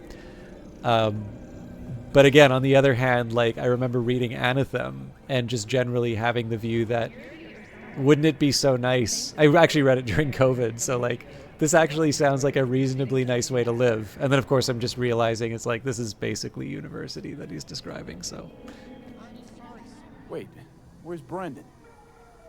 They just came and took him just like that. They said they had to reevaluate part of his code. I tried stopping them, told him he was my best friend. They looked at me like I was crazy. If they just talked to him, they'd have realized Brendan isn't your typical schism. I knew it couldn't have just been me. He's like a real person. They took him to a maintenance point. One of them must have felt sorry for me or something. He gave me his card. Bring him back, please. I can't do this without him. okay, I've got to see how this turns out. This is also fascinating to, you know, play right now when there's a, you know, the whole advent of these different I mean, Elon Musk's got his anime girlfriend to sell you through XAI. Sam Altman talking about freeing the nipple on new versions of ChatGPT. And for those of you who, I don't think you need a subscription for this, but those of you who are interested, I believe this week, The Economist, the daily podcast, The Intelligence, actually had something on, it was actually interesting. So they did both the advent of AI relationships, but also the, I don't think it was really the loneliness epidemic, but definitely the, you know, they touched on incels a bit, but also just broader, some of the sort of side effects of COVID and such. And I don't know if they were deliberately put beside each other to be. Sorry, again, I can't drive in this game at all. I don't know if it was a deliberate choice on their part to combine them all together, but they did. I don't know, Vanguard. Is that what I said?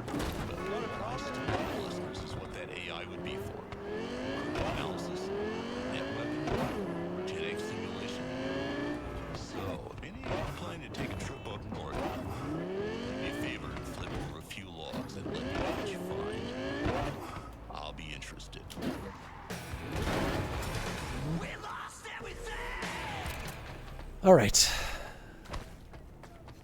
Let's save Brendan. Customer! Somebody pinch me. How can I help ya? Your place. What is it exactly?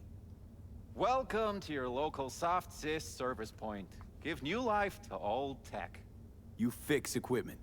Seriously. People actually do that instead of buying new? With the amount of customers we get, find myself asking the same question day after day. Here to see Brendan. Guess somebody brought him here. What Brendan's that again? Seriously? When your energy's low, grab a drink to go, go, go, or however it is. Ah, that schism they brought in. He really does have some of the catchiest slogans, don't he? But hey, look, I can't let you back there. Can't afford to have to break something even worse. Got no idea what you're tinkering with. Brendan's unique. Damn near miracle of science. Bet the bank you've never come across a machine with that kind of cognitive matrix. For an AI to exist in such a small... All right, Jesus, you know your stuff. Trust you won't break nothing. Go check on your little miracle while its firmware gets updated. He's getting updated? Just before I pursue this to what I'm assuming will be its tragic outcome, for those who are interested, I figure it's better to let the Economist speak for itself. This was in the free daily one, so it was November 11th episode, Home Alone, the relationship recession, People are spurning marriage and any other kind of romantic relationship in record numbers. Our correspondents explore the non-dating market. The rise of AI companions could also have profound implications for society, and why tobacco companies are thriving. Again, not necessarily related, although I do think that there's something rather amusing about the idea of a need for social attachment making AI intermediated relationships a new kind of smoking, addictive and not good for you. Well, I'll be darned. What a pleasant surprise. You came to say your final goodbyes? What do you mean? You're not getting scrapped, are you? You were making bank. Thanks for the compliment, but I guess that's the problem. Seems like I was unfair competition in the SCSM market. They're updating my system as we speak, to make me sound less like a real person. My boss really didn't like that. I reportedly creeped customers out. Stupid Brendan. Why did I say stuff they didn't want to hear about themselves? If somebody wants a therapy session, they go to a psych doc, not a soda machine. I suspected as much. You're not actually an AI, are you? At least not anywhere close to an AGI. The processing power required to handle an AI with the capacity for free will, well, your processor just isn't big enough. And you'd be correct. Say, you must be a pretty good techie. Your code monkey deserves a prize. Best convo emulating algorithm I've ever interacted with. Almost had me fooled. You seem slightly disillusioned. Well, who else could say their friend was a schism? It was almost crazy enough to be beautiful. Looks like the update will soon be complete. Tell Theo that I'll miss her. You thought I'd be sad, didn't you? As if I really was a sentient being. A real person? I'll tell you my last joke in the voice of a dying hero. What else can you do but laugh in the face of death? So, how about it? You know what? Go for it. I could learn to laugh like that too. Don't get all mushy on me now, V. You have to keep living. Tell Theo that she's stronger than she thinks. Don't worry, Brendan. I'll tell her. Hey, V, where was Johnny Silverhand when the bomb at Arasaka Tower went off? I don't know where. All over the place. Literally. Software update installed successfully. Goodbye, Brendan. I'll miss you. I was actually wondering if one of the options would be to put Brandon on like low-powered hardware for Theo. Technical report, Brendan. Technical notes on experimental spontaneous satisfaction craving machine series, Brendan. The latest routine checkup of the schism confirms our suspicions. The self-learning algorithm exceeded our projections in terms of conversational capability within a very short time span. Brendan exploits his programming for two main purposes: creating humorous mottos, as we predicted, forming relationships with customers, not as we predicted. Brendan's conversations with customers are interpreted by the latter as either efforts to obtain their data or as an example of AGI level of artificial intelligence. Despite customers' initial interest, I believe in the long run, the schism model will result in fewer sales, especially since an error in Brendan's code allows him to occasionally offer a product to the customer free of charge. I recommend uninstalling the experimental software and replacing it with a standard OS. Jeremy Miller, Senior Engineer. P.S. This abomination knew about the last argument I had with my wife. If I were you, I would consider selling it off as a spying device to some corp. Who knows? There could be eddies in it. So I'm trying to remember when this would have been added in the game, because I don't seem to remember it when I first played, but it might have been I just didn't get far enough. But this definitely feels like a comment, particularly on that Google engineer that sort of announced that the internal, like this is shortly before ChatGPT was released, and it was obviously, I guess the tech probably turned into Bard, but I don't know for sure. Whatever. Attention, got disturbance in Haywood. Kids causing trouble again? Okay, on our way. Well, this doesn't help. I wonder if I can just bounce off it. No, I cannot.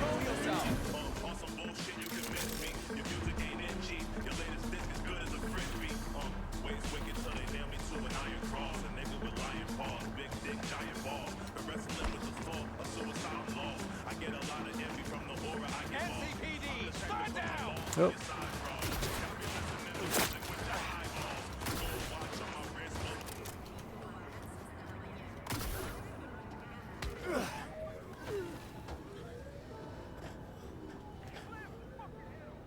This is like Assassin's Creed, right? I just sit in a group.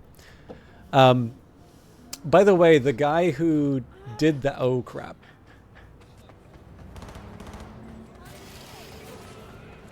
I may have to kill him if I want to get out of here. Or at least get my car back, but... I'll put some distance between me and the NCPD, and then...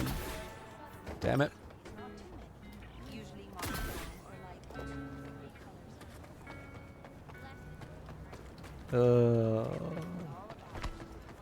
Exactly. Like Jinguji. But yeah, so I found out with him, his ultimate destination. He was fired by Google, but I believe he is now an AI consultant. So don't let your dreams be dreams.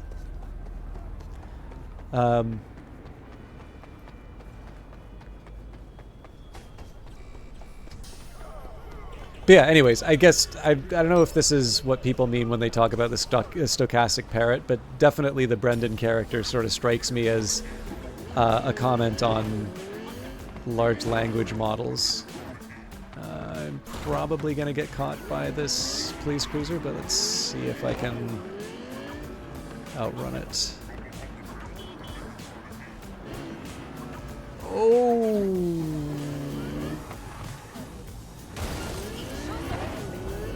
Nope.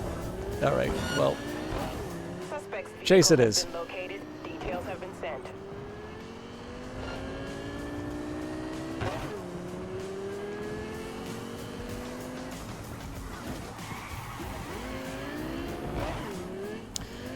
One of the things that I'm trying to get a bit of a handle on with, like, obviously talking about AI in a Cyberpunk game isn't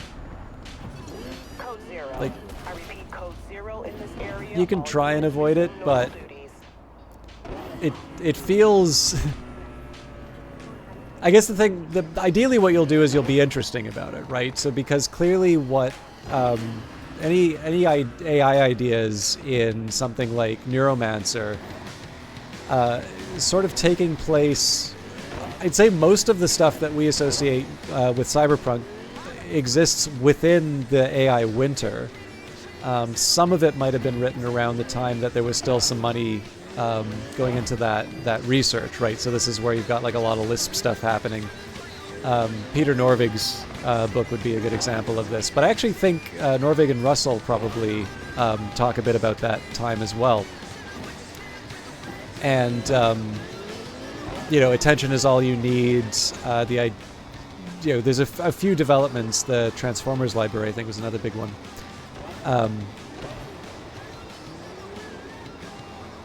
But obviously, being able to compare that, like the stuff that you see inside of the books that are maybe dealing more with some of the ideas rather than the specific implementations, it can be interesting to sort of see what the you know, what the differences are. Again, I use this example too much, but Gibson's introduction to the, I think, 20th anniversary of Neuromancer, but, you know, talking about the confused reader wondering why Case doesn't just call his friend on the cell phone. But the thing is that even though there's clearly that, like, part is quote unquote wrong, it's compelling enough that, you know, we're playing a game that's very heavily inspired by those works, many decades after they were written. I'm just gonna finish the conversation.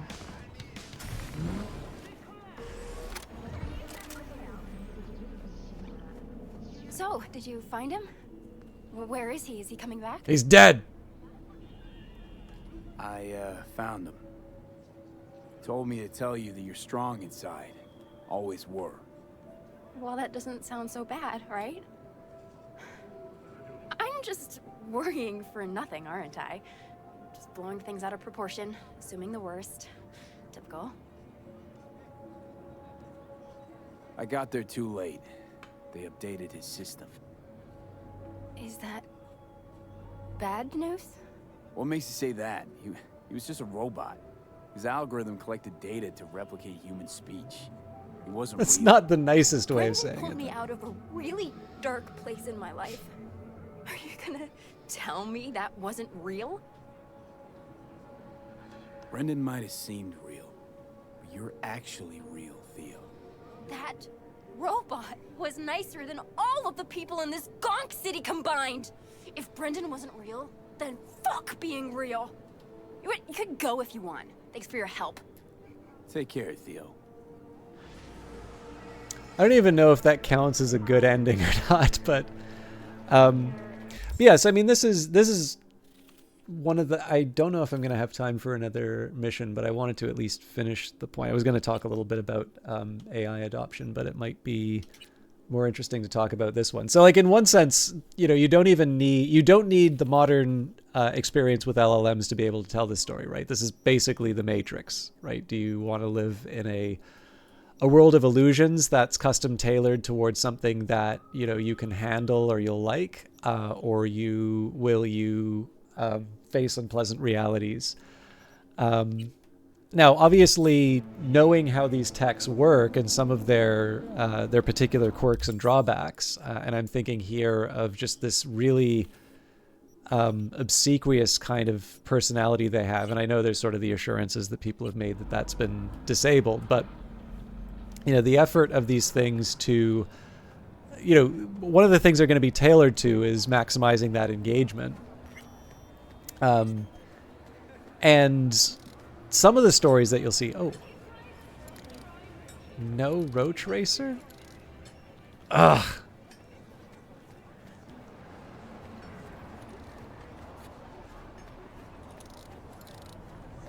But some of the really awful stories that are coming out, like clearly people are and again, somebody, you know, good enough to get a job at Google prior to, well, I mean, yeah, I don't know if there's a major HR policy shift, but you know, like it's fair to say that if you get hired by Google, you have got something that they want. And you know, that person seemed convinced enough in terms of what they were seeing to put their job on the line for it. I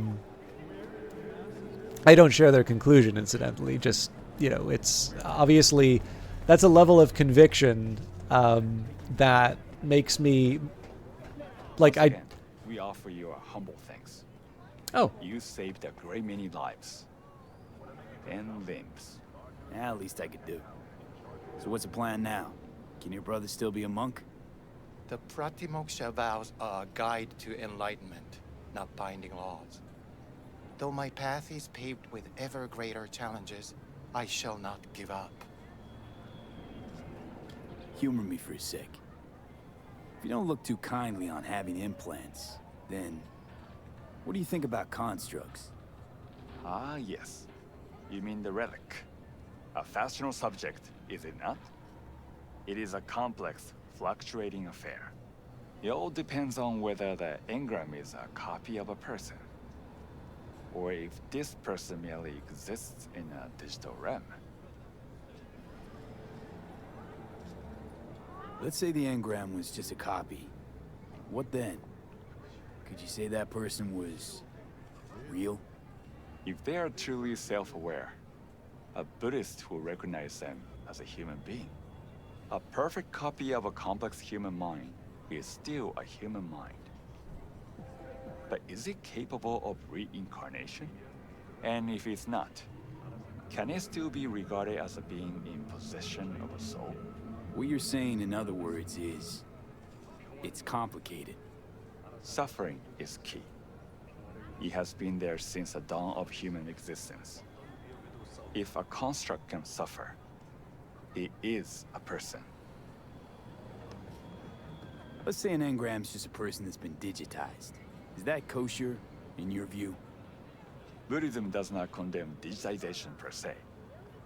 Vending machines often preach in temples.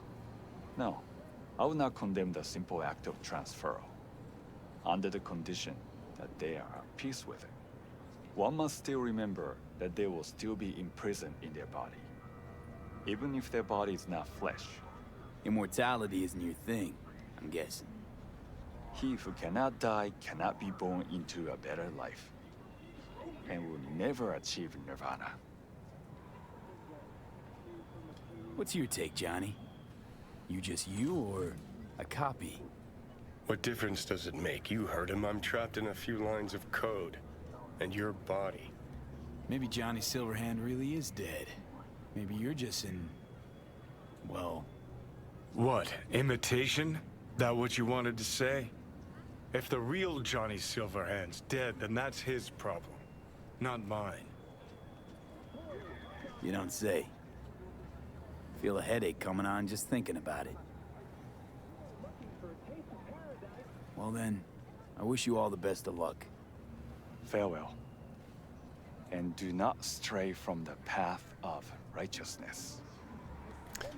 All right, I'm going to save and wrap up. So, yeah, I guess the one thing I did want to say at the end, though, it is kind of interesting to see Theo's response on this, partly because I do have a little bit, I don't maybe want to say sympathy, but I think one of the things I sort of reflect on in terms of some of these stories about people's interactions with AI,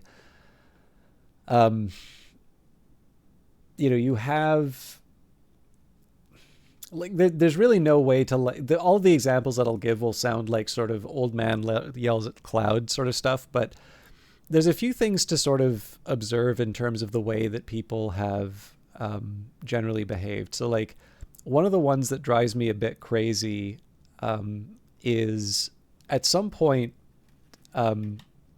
people seem to feel that headphones are optional. So, it could be a coffee shop, it could be public transit, it will be, calls on speakerphone, it will be music at, max or near max volume on a bus. And like, it's like both frequent enough and like, obviously it's annoying. I think most people are terrible DJs.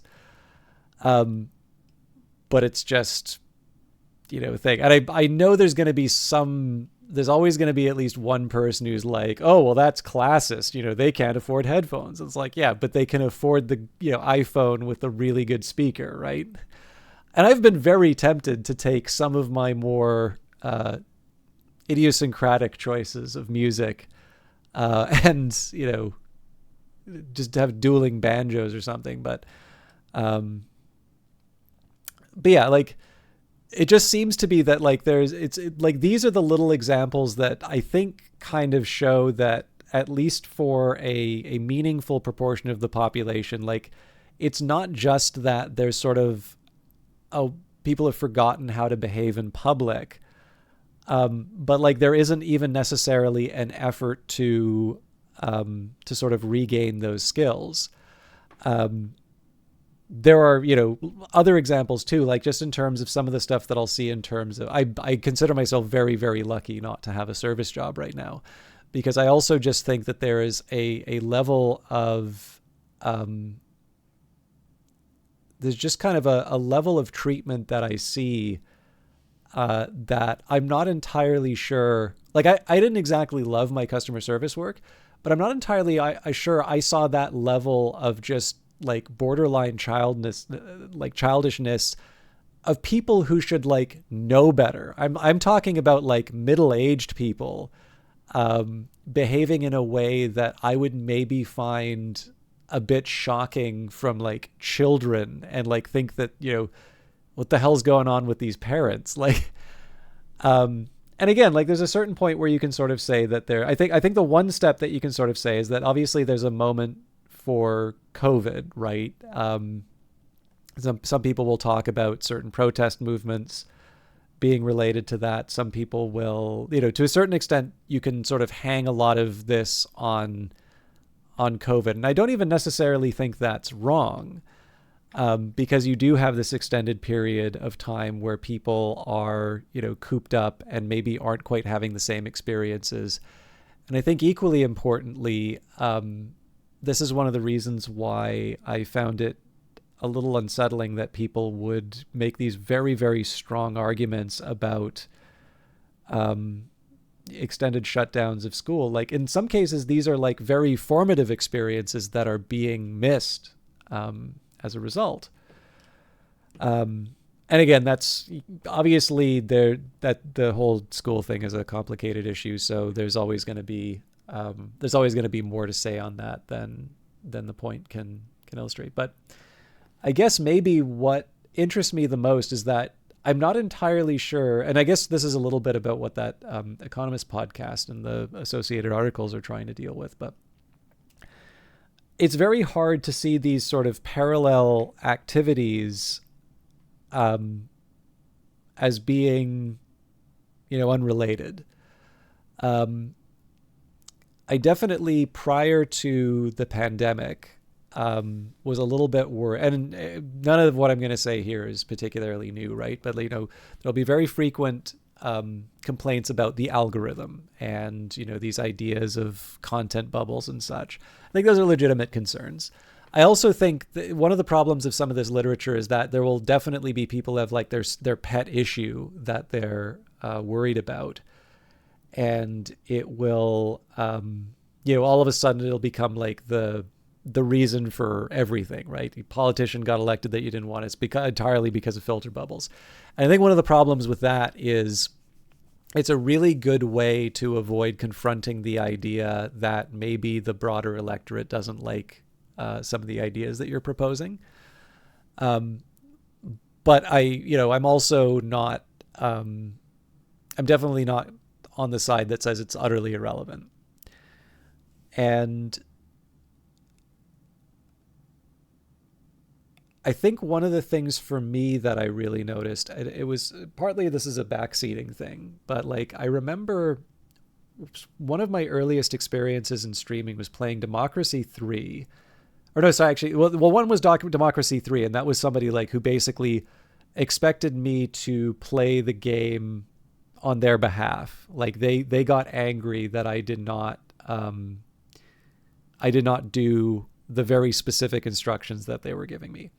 But it was actually the one of the other earlier ones that I remember and really made an impression on me was I was playing Crusader Kings 2, and at that point I actually knew the game very well.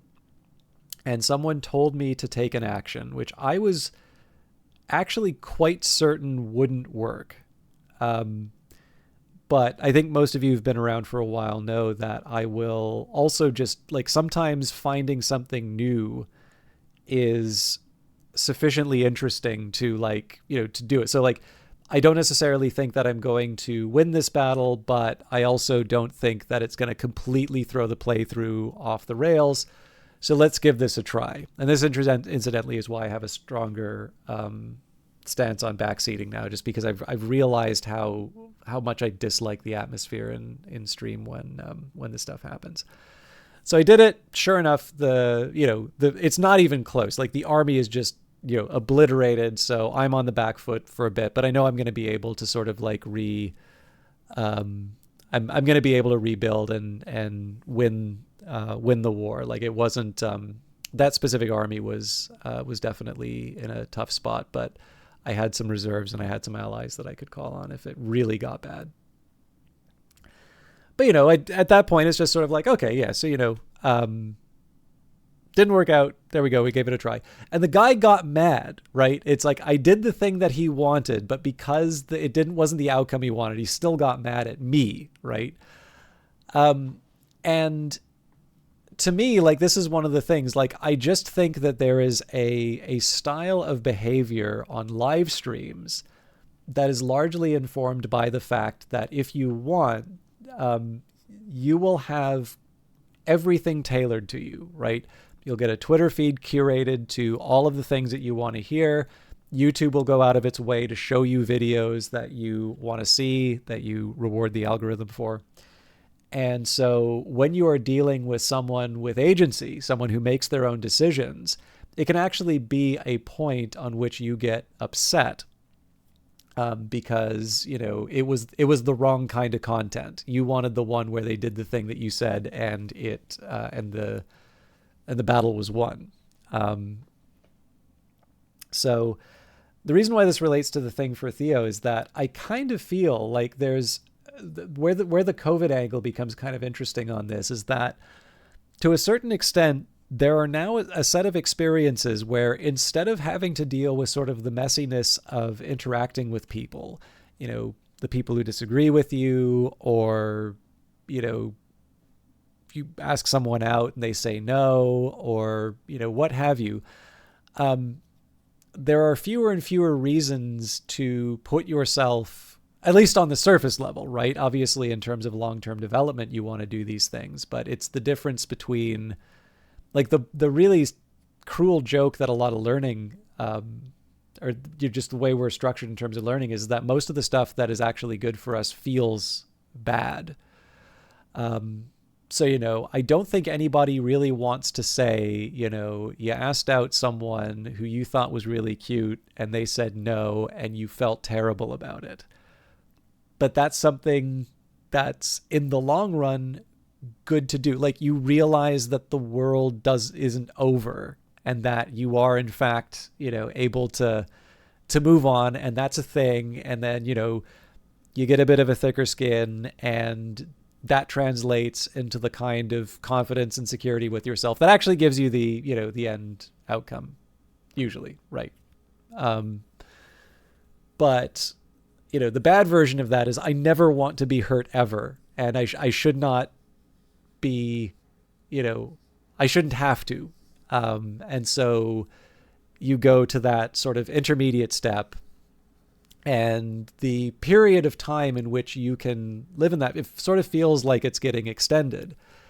And so, again, I can't say this with any certainty, but I do wonder if there's this sort of atrophying of certain social skills that has happened and has actually become persistent just because of people's interactions with things like an AI, you know, something that isn't even remotely close to what we would associate with an interaction with a proper, intelligent, you know, human, another person. But it doesn't matter because it does a good first approximation. The last example I'll actually give out of this was I finally heard a podcast made by Notebook LM. Now, this was really interesting to me because I have heard multiple people say it's just like listening to a podcast. And the funny thing is that I knew within, it may even be less than a minute, that as like, I am near certain that this is AI generated. And it wasn't because the quality of the voices was off.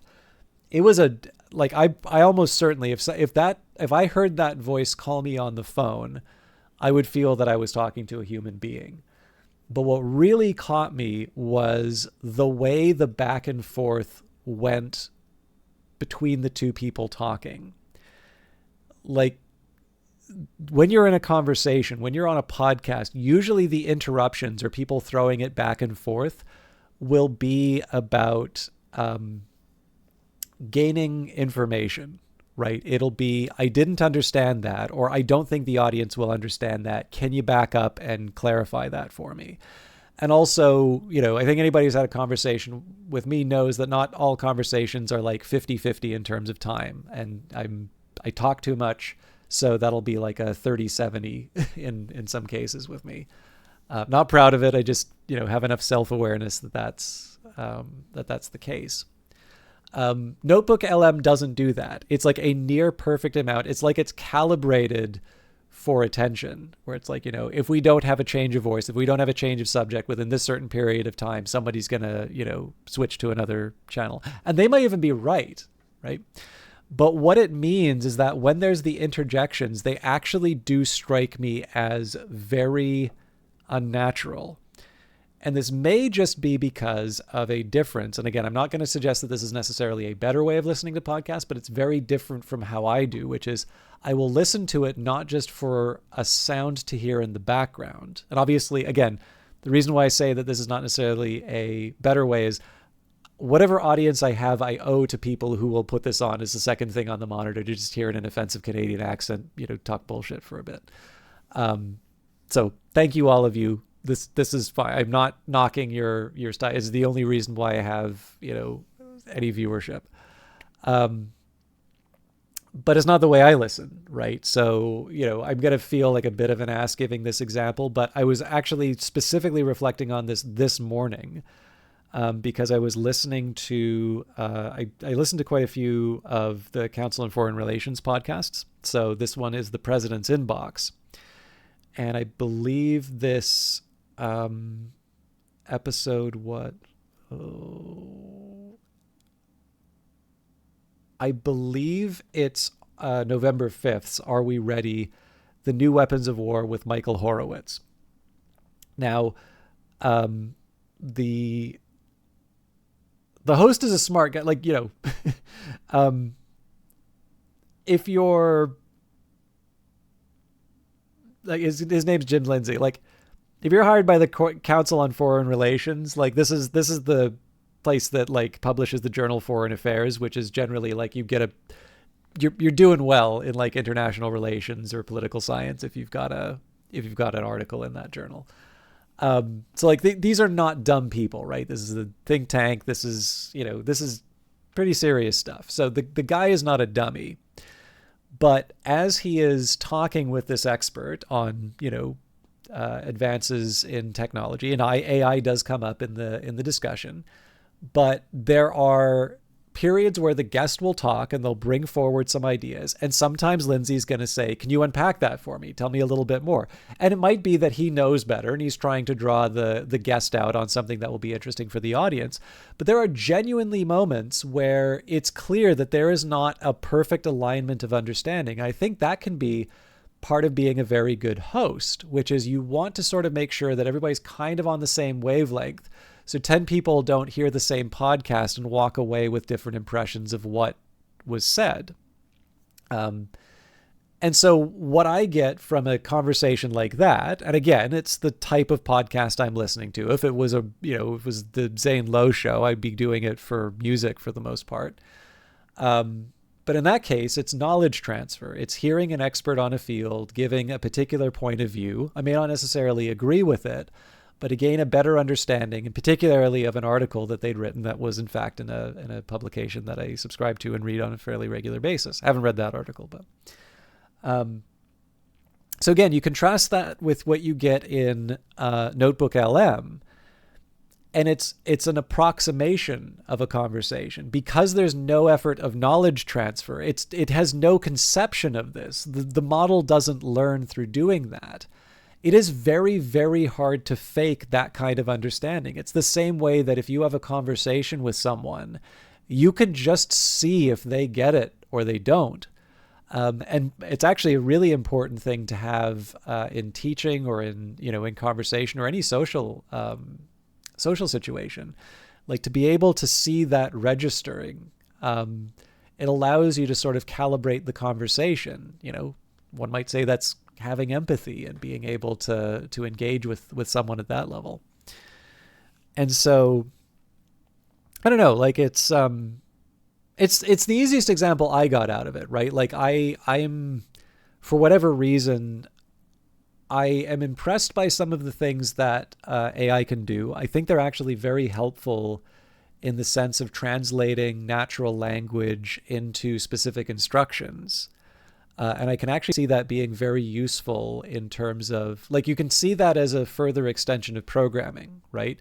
Once upon a time, computers were more expensive than the human labor, and so you've got people individually manipulating the registers or whatever, and like, they're talking. The human is learning the machine to talk at a machine level, and Grace Murray Hopper has this great insight, which is that we should be simplifying the task for the human. We'll create a programming language, and then that programming language will be sort of a layer of abstraction over the actual operations of the machine. And what that will do is that will extend the productivity of the programmer. And of course, this works beautifully as computing power becomes less expensive. And of course, there's a number of sort of iterations of that improvement. So, COBOL, which I don't think she sole authored, but I think she had a hand in. We don't really use that much, unless you're at a bank and you have like these really old systems that, people don't want to mess with. But, like I can remember seeing a video of Brian Kernahan and Dennis Ritchie. It was a Bell video talking about C as a high-level programming language. Most people would associate that as about as close to the machine as they get. There's not a lot of people writing in assembler or assembly, anyways. But nowadays we would consider a high-level language to be something like Python, which really does actually read kind of like, not fully like natural language, but close enough. So again, you can just sort of see the next layer being that maybe you don't need to learn a special syntax at all, that maybe English is sufficient, and that the translation that it does is good enough to be able to map that to a program. Now, clearly that's not the only use of AI. In fact, I would argue that maybe the chatbots, I know there's a lot of businesses that are making it mandatory to use chatbots. Maybe that's not actually the most promising application. Maybe instead what you want to do is look at the suite of technologies and think of all the other tasks that you can make better, and that the human-computer interface part is a valuable but not the most important part for unlocking that productivity. So again, notice that this is a very deflationary claim compared to what you're hearing from Matt Levine has this wonderful description of Sam Altman, like the best guy at business negging, right? He's, oh, you shouldn't trust us, OpenAI, because we're going to make something that will destroy the world, right? And people give him billions of dollars for saying that. It works. Like, that's, I say that out of envy more than anything. But, this is very different. This is sort of acknowledging the limitations. And again, this is the conversation with Theo. It's just a robot. It's very impressive, and they did a great job. But there is no possible way that this is actually a consciousness that you're talking to. And Theo makes the really simple point, which is that there is a level of inhumanity in the way that everybody behaves in Night City. And if that's what you're facing, why wouldn't you just want to talk with something, that actually isn't an intelligence? If your actual encounter with real human intelligence is hostility and callousness, maybe it would be nice to talk to something that is a layer below and just have that nice experience.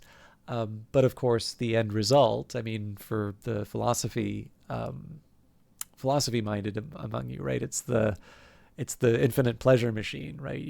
You have the option to unplug, but everybody who's ever plugged in is never unplugged. Would you take that deal? And obviously, much more famously presented as blue pills and red pills in The Matrix, starring Johnny Silverhand. Anyways, I'm going to shut up now. I have no idea if that was useful for anybody, but I did at least want to talk. I quite like that. I don't think I'd ever seen the end for that particular scenario. But it's very, very hard to see that and not think of that in relation to chatbots. So I have no idea if it was prior to that tech or not, but maybe, I don't know. Like I was starting to say before, it's very hard to do cyberpunk stuff and not talk about AI, but ideally you have something interesting to say about AI. And what I was originally wanting to talk to was this idea of widespread like AI mandates, but how they seem to be focusing on the maybe, I don't want to say least promising, but the ones that don't strike me as being the most fruitful in terms of unlocking some of those productivity gains that people are seeking. So before I go, I don't know how many people, or sorry, I don't know how many people are going to be streaming tonight. So let's see.